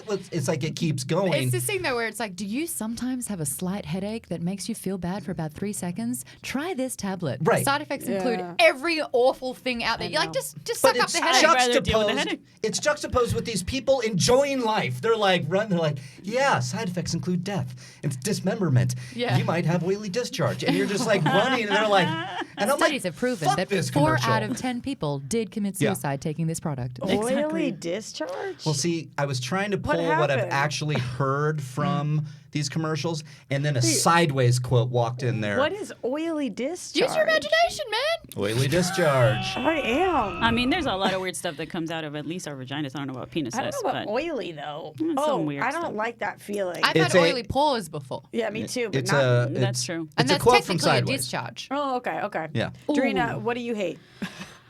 So many things. The Oily word discharge. discharge, actually. Me too. It's actually like That's doing- just discharge is just a really bad word. I don't mind moist like other people do. I'm fine with moist. Discharge. I It's just not friendly. I just don't like commercials or media in general that doesn't seem authentic. Right, like anything that you're like you're trying to sell me something and pretending everything's fine in your commercial and it's not true. I just Right. don't. Yeah, it's basic, and I that's the world of advertisement. False. Right? I'm going to go up there and just say those companies that are trying to save a buck so they get someone from their staff to do the ad or the voiceover see, but that's without my realizing that it's a talent to do that. We have 20% off all of our curtains for until Saturday. See, I'll take 2 hours a of really that. good I accent. want to That watch. I want to watch them just, the lights on up here, but they're like Yeah. that to me is pure And comedy. that's take 182. Yeah. You know it. Yeah, 100%. Cody and Alex, you guys have any? Off the top of my head. Thanks for playing. Hey, Maude, I'm Alex. Nice to meet you. Hey, baby boy. Hey, I don't have anything. Oh, We do have a call. God, let's take it. Oh my god. Caller, you are on Collider Live. What's your name? Where are you calling from? I just want to be okay. I just want to see if Reilly's okay. Reilly, are you fine? Do you have a name? I'm fine. You have no idea how much fun I'm having right now. Who Sounds are like you? you're crying. Something's in my throat I've been watching the show today, and Jesus Christ, what a shit show. Brian from Miami, Florida. In a good way? Yeah, in a good way. Good. take it. Shit show in the fuck factory. That's my new saying. Well, Do you have a question for us? Jesus, and what's wanna your say you name? now? Who are Your you? He name? said he's from Miami, Florida. I missed the name though. Brian. Hey, Brian. Brian. Thank you for calling in. Mark is okay, right? Yeah, Mark, yeah, I'm blink fine. once if you're fine. Well, Ooh, it was I too saw many 7, times. Yeah, yeah. you blinked way too many times. Do you have a question I for thought us you wanted today, Morse or you code. just No, were I checking hung on up Mark? on him 'cause I Good. thought we were Holy on. shit. Yeah, my bad. Cody, I get that decision. It's okay. I'm so sorry. I understood where it came you from. Let us know when we have another call with that excellent orgasm Oh sound. my god. It's the best. I think it's for me. hysterical. He thought I was not okay. It's just because No. I coughed because something just went down the wrong pipe, I It's guess. just a joke. All right. This is the greatest soundbite. Caller, you are on Collider Live. What's your name? Where are you calling from? Hey, I actually got through. Hey, what's your did it. name? Hello. Sorry, I'm going to turn this off so I can hear you. Hello? Hello, Hi. can you hear us? We're asking your name and where you're calling from. Callie from Texas. Hi, Callie Callie. from Texas, joining the Vagina Live. Dun, dun. What do you got for us today? I am so excited that you said that. We're so happy to have you. Mostly I was just calling in to say hello, and I love the new show. Rox, you're my girl. I've loved you all the way since DC Movie News. Thanks, Callie. Oh, then we got a lot of DC movie news today on this show. Yeah, we did. Yes, That was a good you did. segue. I wrote it down. Callie, anything you want us to talk about today on the show? No, not specifically. Just wanted to say, hey, love y'all.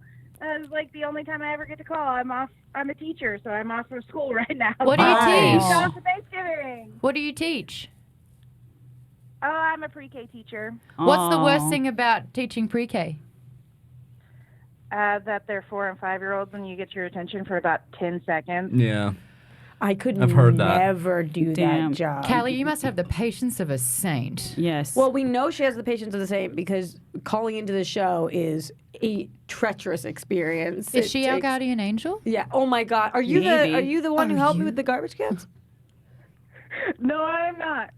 Although I can help you with kids if you need any help there, Rob. I don't think Yeah, that's she going to be does for a long need that. time. Considering the closest thing I have to sex is roller coaster ride. Thank you, Callie, so much for Thank calling you, in. Callie. We really appreciate it. And thank you for your teaching service, because that's hard. Good for you. Yeah, right. What's By the way, happening, Mark?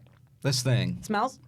Oh, it's fucking awful. I told you all. It's awful. I Watch out, told you Maude. I should have all. warned you. It just occurred to me there was a stench, and I just went, oh. What is that? You know what's so exciting about Spittle. that? I don't even Collection know of if I spittle. announced this, that we have a guest coming in today, and I can't wait until he smells our microphones. Adam Corolla, guys, and his producing partner, Nate Adams. Boom. So definitely they're going to be getting that good smell all up in Just their a little noses.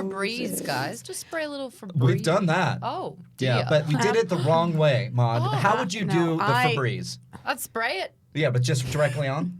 Like this? I'd mist it. Okay. Yeah, that's misting. kinda what- No. I would take oh my this God, off. poor Cody. Mistin. Oh, we 'Cause ruined the- all the equipment. Yeah, Oh, because the ruined equipment. Well, Oh, Thank you did you. it on it. There it Oh, is. yeah, it's- Caller, Right there. It comes you off. got to take it off. Exactly. Caller, you're on Collider Live. What's your name? Where are you calling from? Cody. Hey, what's up, guys? It's Luke Nelson. How's it going? Hey, Luke. Hey, Luke. Love hearing from you, Luke. What do you got for us today? Okay, so my question is, who the fuck is going to play Michael Jackson? And even better, why would you want to take that role at this point? Like, it just seems like a misguided film. I feel like that the actors aren't going to be chomping at the bit to take on this role. Like, Luke, even I'm hearing some aggravation from you. completely Luke. fair question. Thank you so much for calling in. Let's talk about it. We talked about it a little bit on yesterday's show, the new Michael Jackson biopic that Graham, the same producer from Bohemian Rhapsody, is producing. Yep.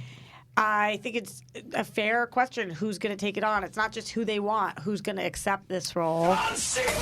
John Cena. Definitely John I think Cena. John Yes, Cena for would sure. be perfect. Yeah. But other than John Cena, yeah. Definitely also John But Cena. still would John be Cena. a Yeah, I possible think John Cena would be candidate. good. Yeah. I think an actor would want to take this role.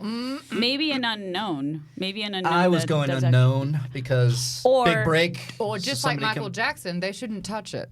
But you know who could do it though? I Tilda Swinton. partially agree with that. Mm. She can do anything. That's all I'm saying. You Tilda like that Swinton. casting? I don't hate it. Yeah, it's going to be really challenging. First of all, to make anybody look like Michael Jackson, but then also we talked yesterday about the project in general. To me, it's a big woof, and I don't feel like touching it with a 10-foot Where are you going pole. to go? You have to touch it. You have to touch the big You wolf have to touch the controversy. and the big wolf. You Yeah. have to go into the story. I know. Yeah. You have but to. I do think that You don't have to do anything. no, if they're doing it. if he's they're saying. doing it. Oh, I see what you mean. They can't dance around No, the because fact if you that go was do a movie and it's just a celebration and it's like that was a gray area. his whole life and then he dies without any mention of this, there's going to be a very, very large contingent of people going, Yeah, that's not the whole truth. what's going on here?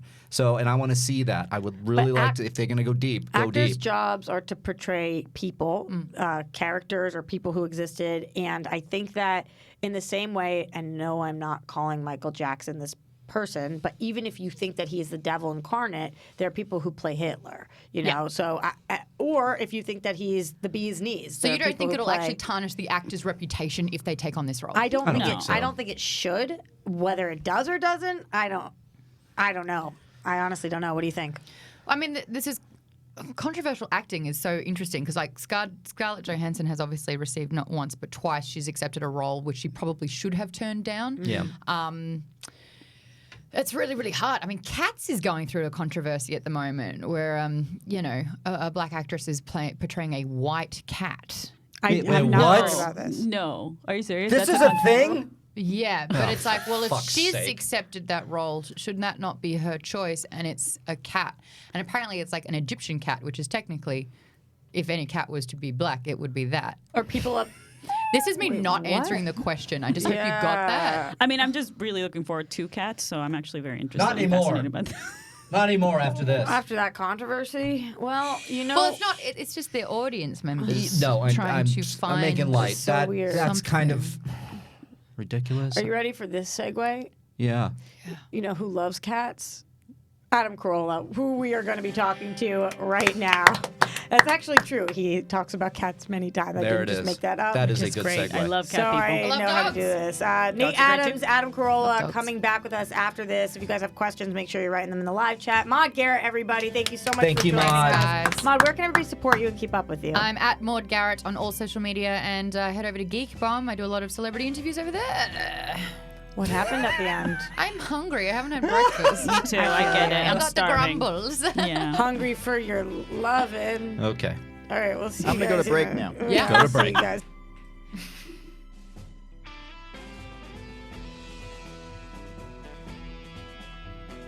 It's a pretty fun song. That's what Rocco wakes up to every morning, right here.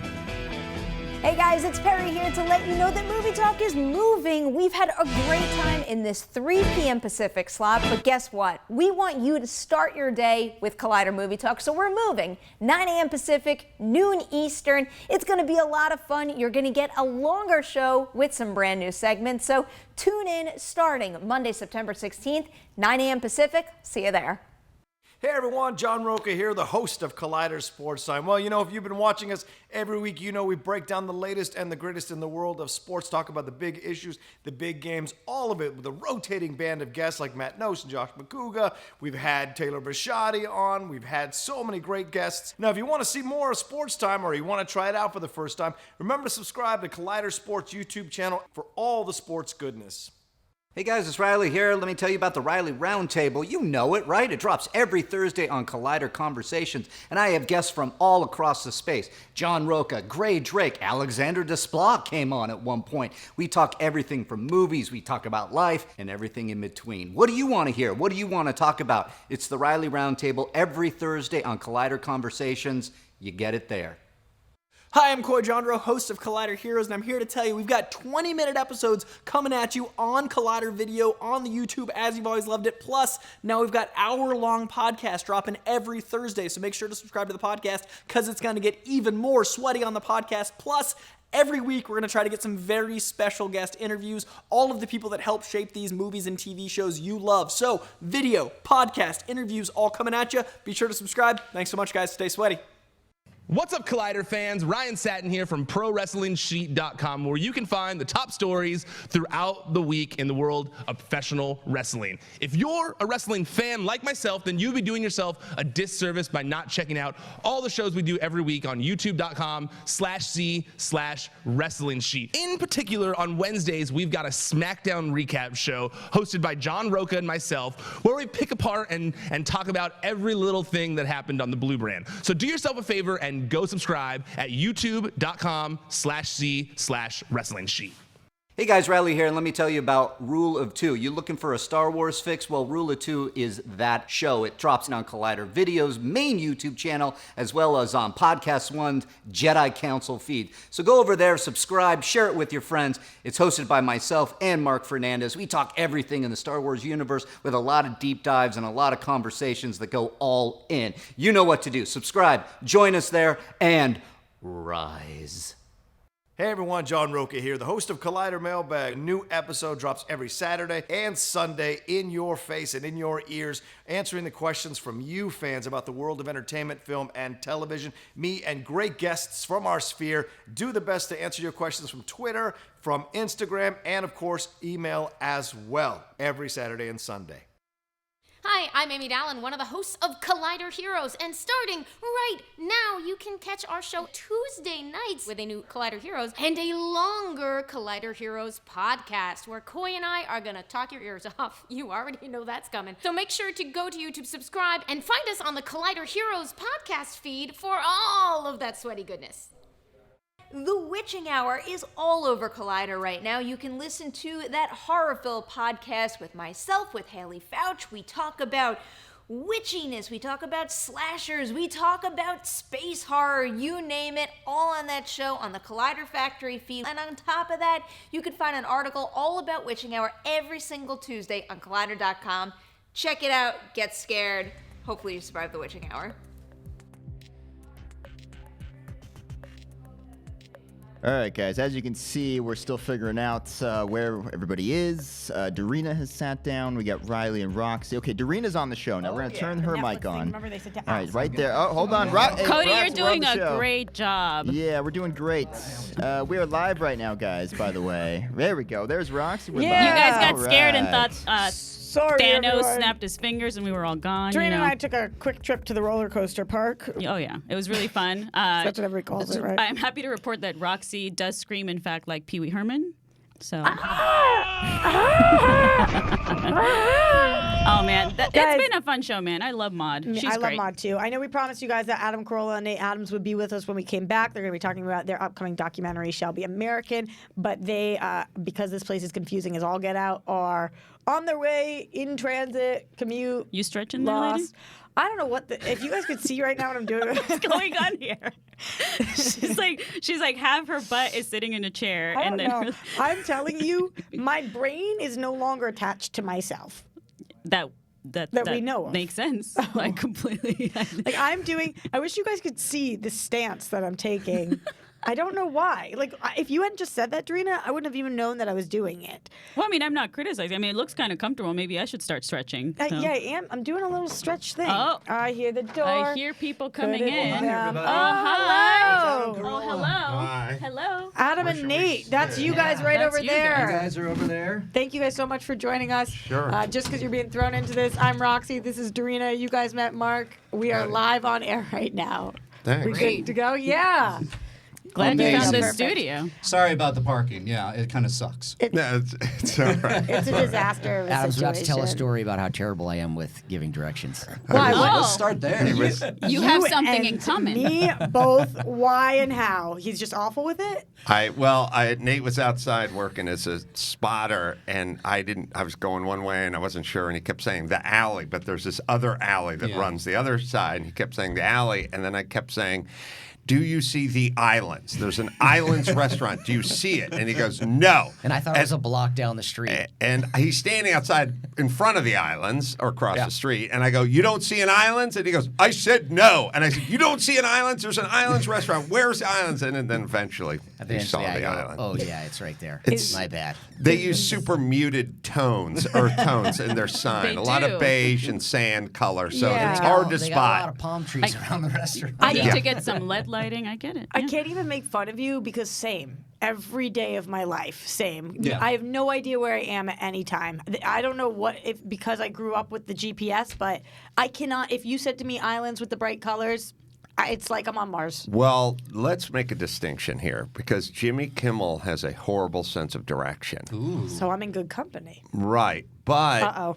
Here you comes. and Nate, it may not be a directional thing. It may be more of an emotional thing. You know what I mean? But Jimmy just has bad direction. For Nate, this is a life. Direction's pretty good. This is an actual all-encumbering life, sort of encompassing life way. It kind of direction feels he's like gone. you just nailed it. I could really nailed it. It could there. be a little scrambled in general.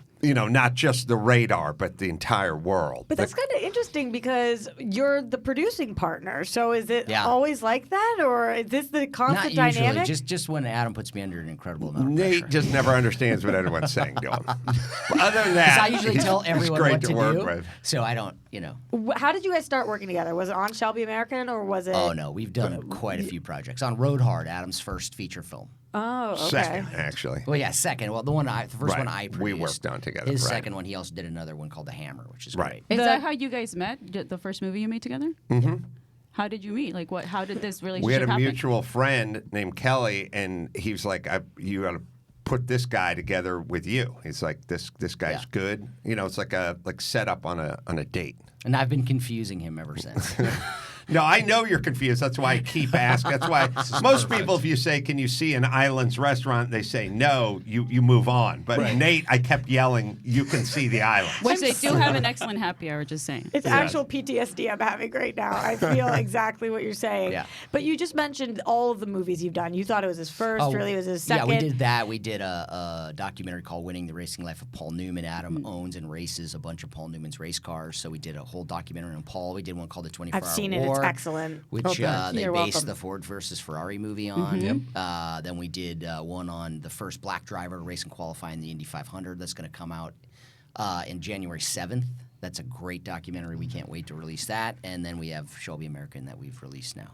I think it's kind of wild that I don't remember which of your films it was, but I've been following you for a long time. You crowdfund so many of these. You ask for, I don't know, a smaller amount of money, and you make like 10 times more than the amount that you asked for because your fans are just that obsessed with the work that you do and they want to see. Is there some kind of trick to that where you make it so that they want to support it, or just being your own self? Well, I think we've crowdfunded a couple of movies, but many others we haven't. Just for clarity. Yeah, most of the documentaries, most of them Adam pays for out of his own pocket. Yeah. Just because you're so passionate about the topic? He loves the myself. stories. I don't know. I don't have much of a business model or sense. We just pick a story and I go, let's get going on that story, and I don't want to go through the part. So many stories take so long to tell in Hollywood. It's like, this thing's been on my shelf for 8 years, which we had some funding. It fell through. We found another backer. That fell apart. And it's like, meanwhile, we're not telling the story. Right. And so my thing is like, just go start telling the story, and I'll figure out a way to underwrite it. And then we'll blink our eyes, and 2 years or 18 months will go by, and we'll have the story. And then once we have it, we'll figure out a way to make ourselves whole. Nate will sell it to an airline. He'll sell it internationally. We'll sell it to Netflix. We'll sell some Blu-rays. We'll figure out a way to get back to whole again. But let's get going. Now, why did you guys want to specifically make the story of Carroll Shelby? Like, what have you always been a fan? Like, how did this come about? I've always been a fan as a car guy, although not really an American muscle guy, but in Shelby and Cobras and Mustangs. And I had a kind of relationship with him, not personally, but I knew the cars. I knew Le Mans. I knew the GT40s. I knew the Daytonas, Cobra Daytonas. And I knew all that stuff a long time ago. I thought Shelby was a little... been there, done that in the car department. Like everyone knew who he was. Everyone was familiar. All the car guys knew who he was. And so we liked the idea of doing a Newman story or Willie T. Ribbs' first black driver story. Like we like the deeper cuts, I guess, And so when we went about to do the 24-Hour War, which is Ford versus Ferrari, that story at Le Mans, we started getting lots of material on Shelby because he was such a big part of that story. And then as we usually do, we started going down this road where we started collecting a lot of material on this other subject as we were working on this other story. And so it became pretty apparent that not only was it a great story, but just for practical matters, we had so much material on this guy that should be our next doc. How long did this take you to get to from inception of this idea and then it deviates to Carroll? Like, how long did it from release to now? Well, we started the 24-hour war. I don't know. I'm gonna have to get a timeline with all this stuff.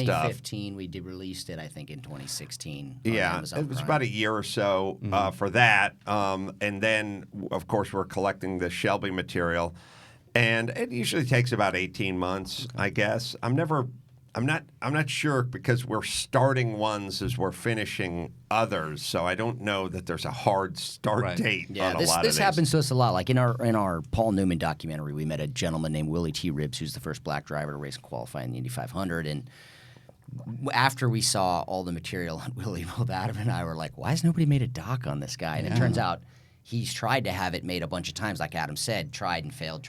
And Adam was like, I'm just going to do this. Why was he failing? People wouldn't put up the money. People wouldn't do it, And Adam just pulled the trigger and said, we're going to do this right now. And we did it. I think it's kind of amazing that you guys have decided to make your own way around the system so that you don't have to wait these 10 years or 8 years and you're just... We've Or been very, never. we've been Yeah. but we've been very fortunate with, Amazon and Netflix and the people who've been purchasing our what we're making because, and what we're making is very, very good product in the space. Couldn't agree more. A Shelby American, we all loved it. Yeah. It's such an excellent job you guys did on this. You're welcome. And I think that something that's also kind of wild is how the universe seems to put out content like when Darkest Hour came out the same year as Dunkirk. And it's like, wow, it's been so many decades since this happened. Why did these two movies come out the same year?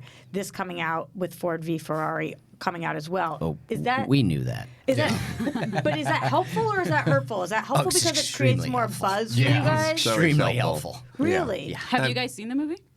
Oh, yeah, yeah. twice. So you loved it. Saw it across screened the it at street. Fox for us. It's the theater next to Islands right over there. Yeah. Yeah. I can't find that Right either, on. by the way. How did you Find find it. the theater then? Yeah, You couldn't find it? no chance I could find You make a We left. saw the screening initially at Fox several months ago, and then I took my son to go watch it again over there in like the IMAX format. It was very enjoyable. They did a great job. Glad that there's buzz and maybe even some Oscar buzz for it. And it just helps for us with Matt Damon playing Carroll Shelby, obviously, and then us coming out with the Carroll Shelby movie. Just makes people interested in the sort of real behind-the-scenes story. Yeah, because you want to know who Matt, the Carroll Shelby was so much more. Like they touched on a little bit of what a racer he was, but you don't realize he's one of the most prolific racers in the history of American racing. This guy won almost half the races he ever entered. There's insane. almost no racer you can't even touch that. So is he like the Michael Phelps of racing, basically? Of car racing in his time, he was extraordinary, and he was doing it in the 50s, and he stopped in 1960, and back then it was like it's a miracle he didn't die. Most of those guys died. So I know absolutely nothing about cars and nothing about racing. So this documentary shocked me in a million ways, but especially when we get some of the stats about how many people are dying doing this. From the producer and the car guy, all the things that you guys are that I don't understand, why do people do this? If 25% of the racers are dying, if there's such a high risk at this, why? Why are people doing this? Well, I don't know. I mean, as a society, Adam actually races a lot, so he's a very good person to answer this question. I want to get it. Well, I'm trying to think, like, maybe when our society was a more religious society, people were more able to charge the beaches at Normandy or get in a car that they could die in a ball of flames when they were 22 or 23. I mean, I'm an atheist, but I know atheists can be pussies, I think... I am one, and I agree. I am too. We don't believe in God. It's going to be hard to get an atheist to get out of that Higgins ship and go take on that Nazi pillbox on top of that beach, man. That's going to be tough. And maybe it's going to be tough to get an atheist in one of those cars from the 50s or 60s. I think there has to be a kind of a faith. I don't know if it's religious zealotry, and I've never even explored this, but as I think about it, you have to have a faith that it's not going to be you. Like, you're going to come back. Like, you're going to see guys burned alive, but that's not going to be you. And you have to have that same faith when you hit the beach at Normandy. Like, it's not going to be you. And as an atheist, I think the thought is, oh, crap, I know it's going to be me. All right? For sure. So maybe the fact that people in this society and in general. I mean, look, if you want to go to the fullest extremists, then you just go terrorist explosive vest. I mean, that's the most zealot religion ever. And you go, I'm 17. I'll blow myself up at a pizza parlor. You know, what do I care? I have God on my side. Okay, so it would make you more likely, I think, to do things. I think that was part of it. I think there's also, it's probably confluence of things. There was like a chivalry or a nobility to like staring death in the face and doing it, because most of the guys you raced were, see, the thing that's interesting is if you take a look at the populace who fights, boxers, let's say, you know, used to be Jews and Irish and Italian, and now it's black and Hispanic. It's the people from the wrong side of the tracks who grow up in the tough neighborhoods who have to fight their way out. So Jews used to do a lot of prize fighting. Jews no longer prize fight because they don't want to get punched in the face. Yeah, we're too weak for that now. We're in the banks. They've educated themselves. Okay, so it's like the group that is usually doing the worst is doing the scariest, you know, or is doing the scariest stuff. Coal mining or boxing or whatever, whoever's, you know, disenfranchised, whatever your color is. These guys are rich. Most of these drivers were rich guys. Yeah. That's the craziest thing to me. Yeah, like I think Well, they're thrillists, and you know, if you look in the like DVD, Blu-ray extras of the 24-Hour War, there's a whole huge section on danger. I interviewed a guy named Brian Redmond who'd been burned in 5 fires. Oof. And I asked him, I was like, Brian, because I thought after the first time I would be done. What was his occupation? He's a race car driver. Oh, okay. Yeah, he's a very famous driver. And he's still alive today. He's still racing? He got burned 5 different times. But one of the times he told me he was trapped in a car at Spa. He'd rolled over. Back then they didn't have bladders in gas tanks, so the gas would just break open and spill. So he was pinned in the car, but the gas tank had broken open, and he was up to almost his chin in gasoline. Oh my God. And the official leaned in the car with a cigarette in his mouth, and he said, "Are you okay?" And he was like, "Get out!" But he, you know, if you look in the 24-Hour War, there's a guy getting put in an ambulance after being burned. That's Brian Redmond. But he said he just kept doing it. I said, "Why would you go back to racing?" And he said, "What else am I going to do? This is all I know how to do." Such a hard thing for me to comprehend. But the other strange thing for me about it is I would think if the reason is religion, there's just as many atheist women as there are men. Why is this such a male-dominated profession? Well, I think its origins, like a lot of sports, are just dudes doing it, you know. So it just takes a while for women to come around to being involved with the sport. Like any sport, I mean, you know, football or basketball or whatever, it sort of evolves. But there's a physicality to a lot of those that race car driving, I would assume, doesn't have. No, I mean, a woman could definitely do race car driving, and there was. There are some good women There drivers. was Danica Patrick, I've heard of her. There were. Yeah, I'm friends with a woman named Lynn St. James, who was a great driver. Yeah, and they Janet Guthrie. Yeah, they've been there. Like there was a lot of women pilots, like in the 20s and 30s, like barnstormers and all that kind of stuff. There was tons of women pilots, and then I don't know what happened around the 30s that there wasn't so many. You know, Amelia Earhart, obviously, famously, but there was lots of female pilots. Because why wouldn't there be? They're lighter, you know. They're lighter in a race car. Hey, weight's a big deal in the race car too. Like if you got a guy who's 50 pounds heavier than you in that car, that's a big disadvantage to the guy. So, the thing about racing is it's very much passed down. It's not a sport like the NFL or NBA. It's a sport where it's like the dad raced, the dad took the kid go-karting, the dad took the kid to the track, and then it just gets all kind of bequeathed. And I guess they don't have a tradition where the mom takes the daughter racing or to the go-kart track. You don't get to enter racing when you're 25. You got to start go-karting when you're 7. You know? There's also an unbelievably high financial barrier to entry in racing. You only can get you can't get very far if you have no money. Well, you talk about that father-son or parent thing where I saw it in the doc too, a lot of the people in the doc were the kid or the grandkid of a racer, and they all seem to be doing the same thing. What I think is interesting in your case, Adam, is that you grew up not very close with your parents. You were a poor kid, and now I've been to your facility with all of the cars. It's kind of insane. That didn't run in your family, though. Where does that come from?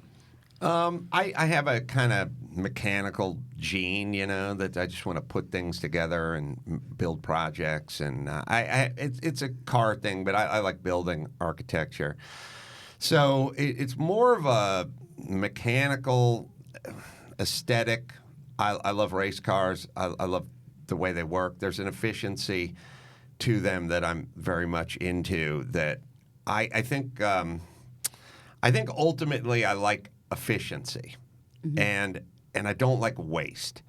And so if we all left this studio and the lights were on, I'd circle back and shut the lights, and then I'd leave and go to my studio. I can definitely. I just shut the lights. Well, that happens a lot, so we need to hire you for that. We need help with that here. If I do a show and I'm at a theater and I'm like in the green room or the dressing room, like some of these old theaters, and they have all these lights and these mirrors and stuff, like for the dancing girls and stuff, I've shut everything before I go out on stage. Like, I'm not going to have this room all lit up while I'm gone. So I don't like waste. It has nothing to do with money or my money or your money or their money. It's just I don't like waste. And race cars are kind of the ultimate efficiency. They take the alternator, and instead of putting it in the front of the car and running it off the crank, they put it in the back of the car, and it like runs off the drive shaft because they're trying to get some weight, even if it's a little bit of weight, to the back of the car. And then they don't put it on the driver's side. They put it on the passenger side because they want to get some of that weight shifted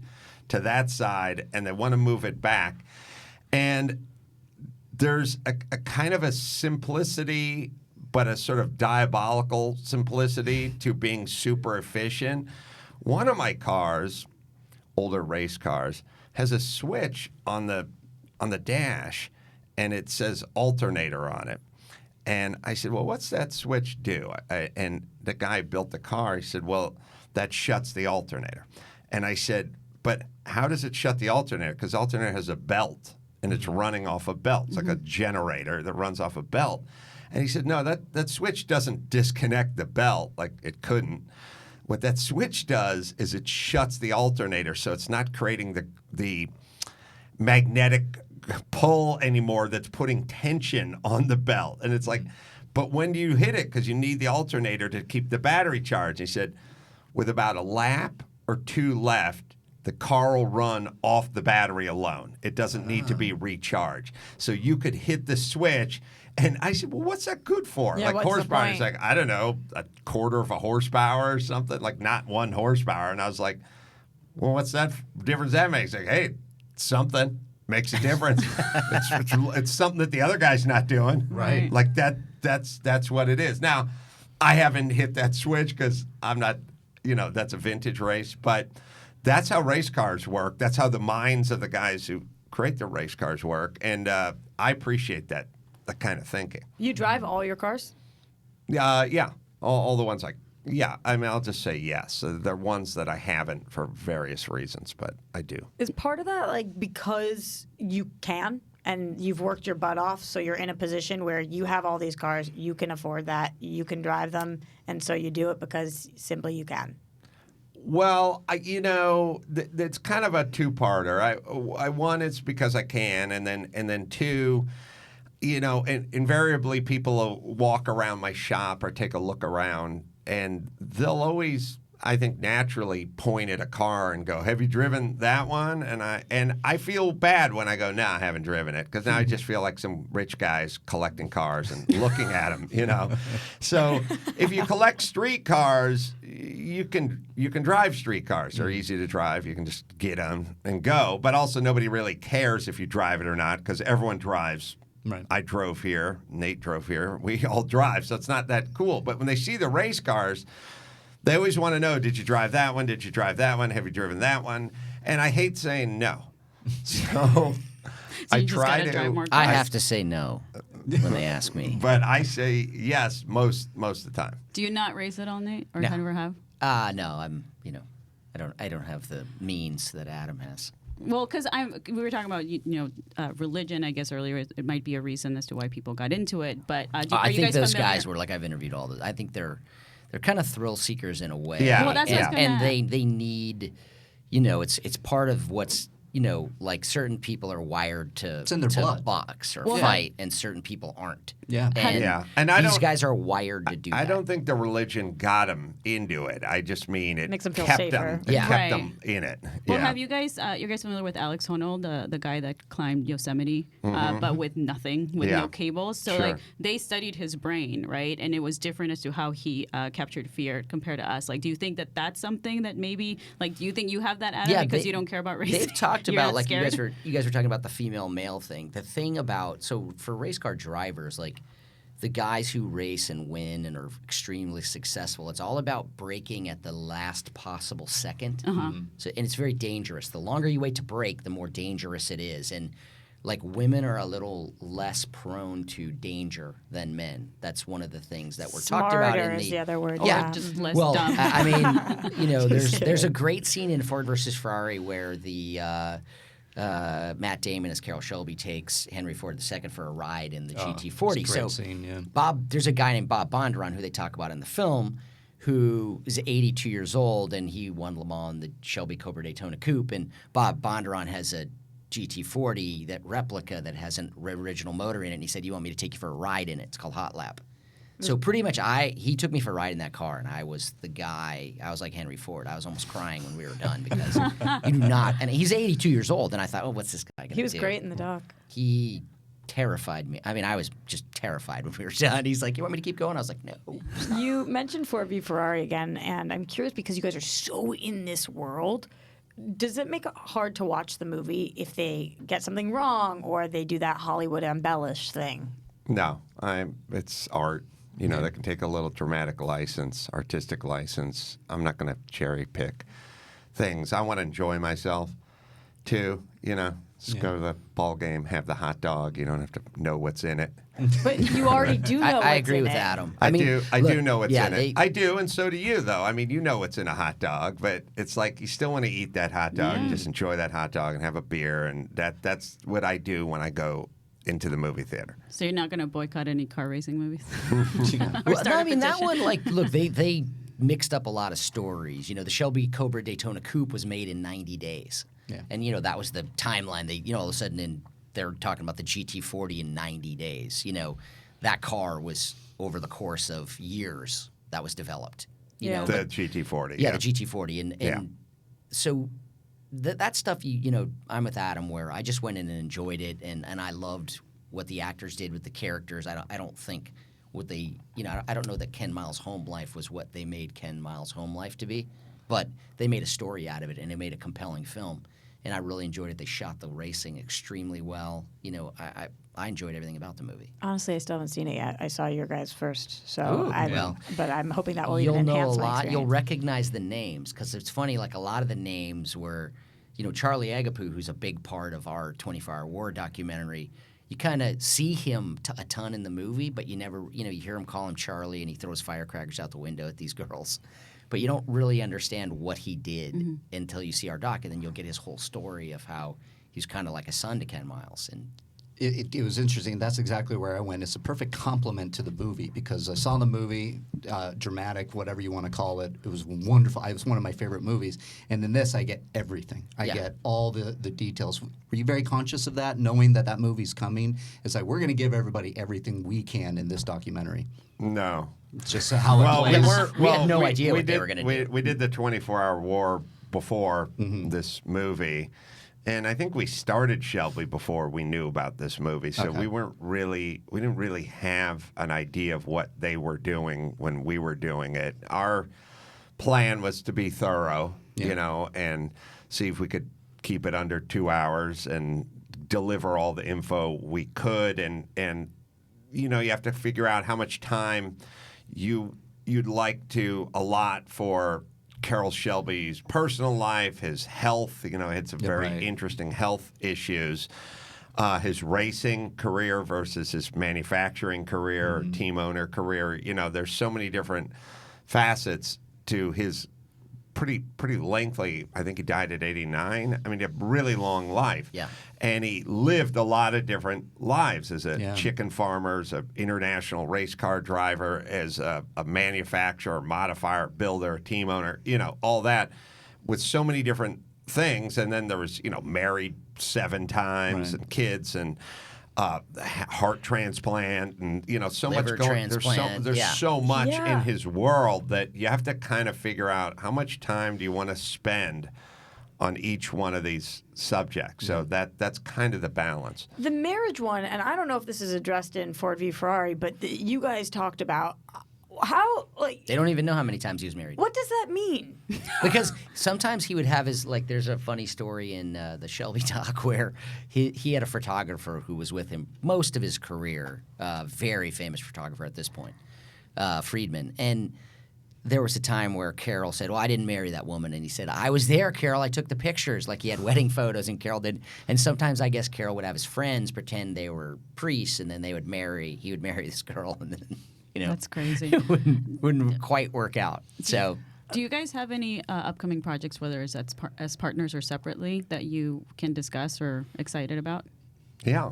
We have tons of stuff. Let's hear it. We're pretty much partners. Well, we have. Yeah, I don't do anything separate from. We're going to shoot another stand-up special of mine coming up in a few days. Yeah. We have K-Rock, the movie, the documentary K-Rock radio station we're working on. We have memes, right? The Meme Gods one. We're doing Cedric the Entertainer. We're not doing Cedric the Entertainer. He's one of the executive producers. Only if you're lucky. On the meme ones, we have Mad Magazine. Oh my gosh, that one. Mad Magazine. What else? We're Uppity. Oh, So the Uppity's coming Uppity out. comes out January 7th. I feel like that is the best. It's just such a powerful story. What is, Probably our best. what is Uppity? It's about the first black driver to Oh, race that's and the one you were qualify in talking the Indy about. 500 who, we met him during our Paul Newman documentary because Paul Newman was he was the catalyst for actually him becoming a professional race car driver because no one would hire him because he was black. Wow. Yeah. Well, your guys' content is everywhere right now, so they can wait for those or they can go watch Shelby American. It's available now on your guys' website, chassis.com. Is that correct? Yeah, it's CHASSY.com. Right now, the 24-Hour War and Shelby American are both on Netflix also. Mm-hmm. But if you want my personal, I'd say get the Blu-rays if you want to get the behind-the-scenes stuff and all the extra stuff, and the Blu-rays look better and sound better. Okay. I'll take that advice then. Adam, Nate, thank you guys so much for coming in and joining Thanks, us today. guys. Really Thank you. appreciate it. Mark Reilly, Dorina, Cody, Alex, Roxy Striar. We'll see you guys tomorrow morning for Collider Live.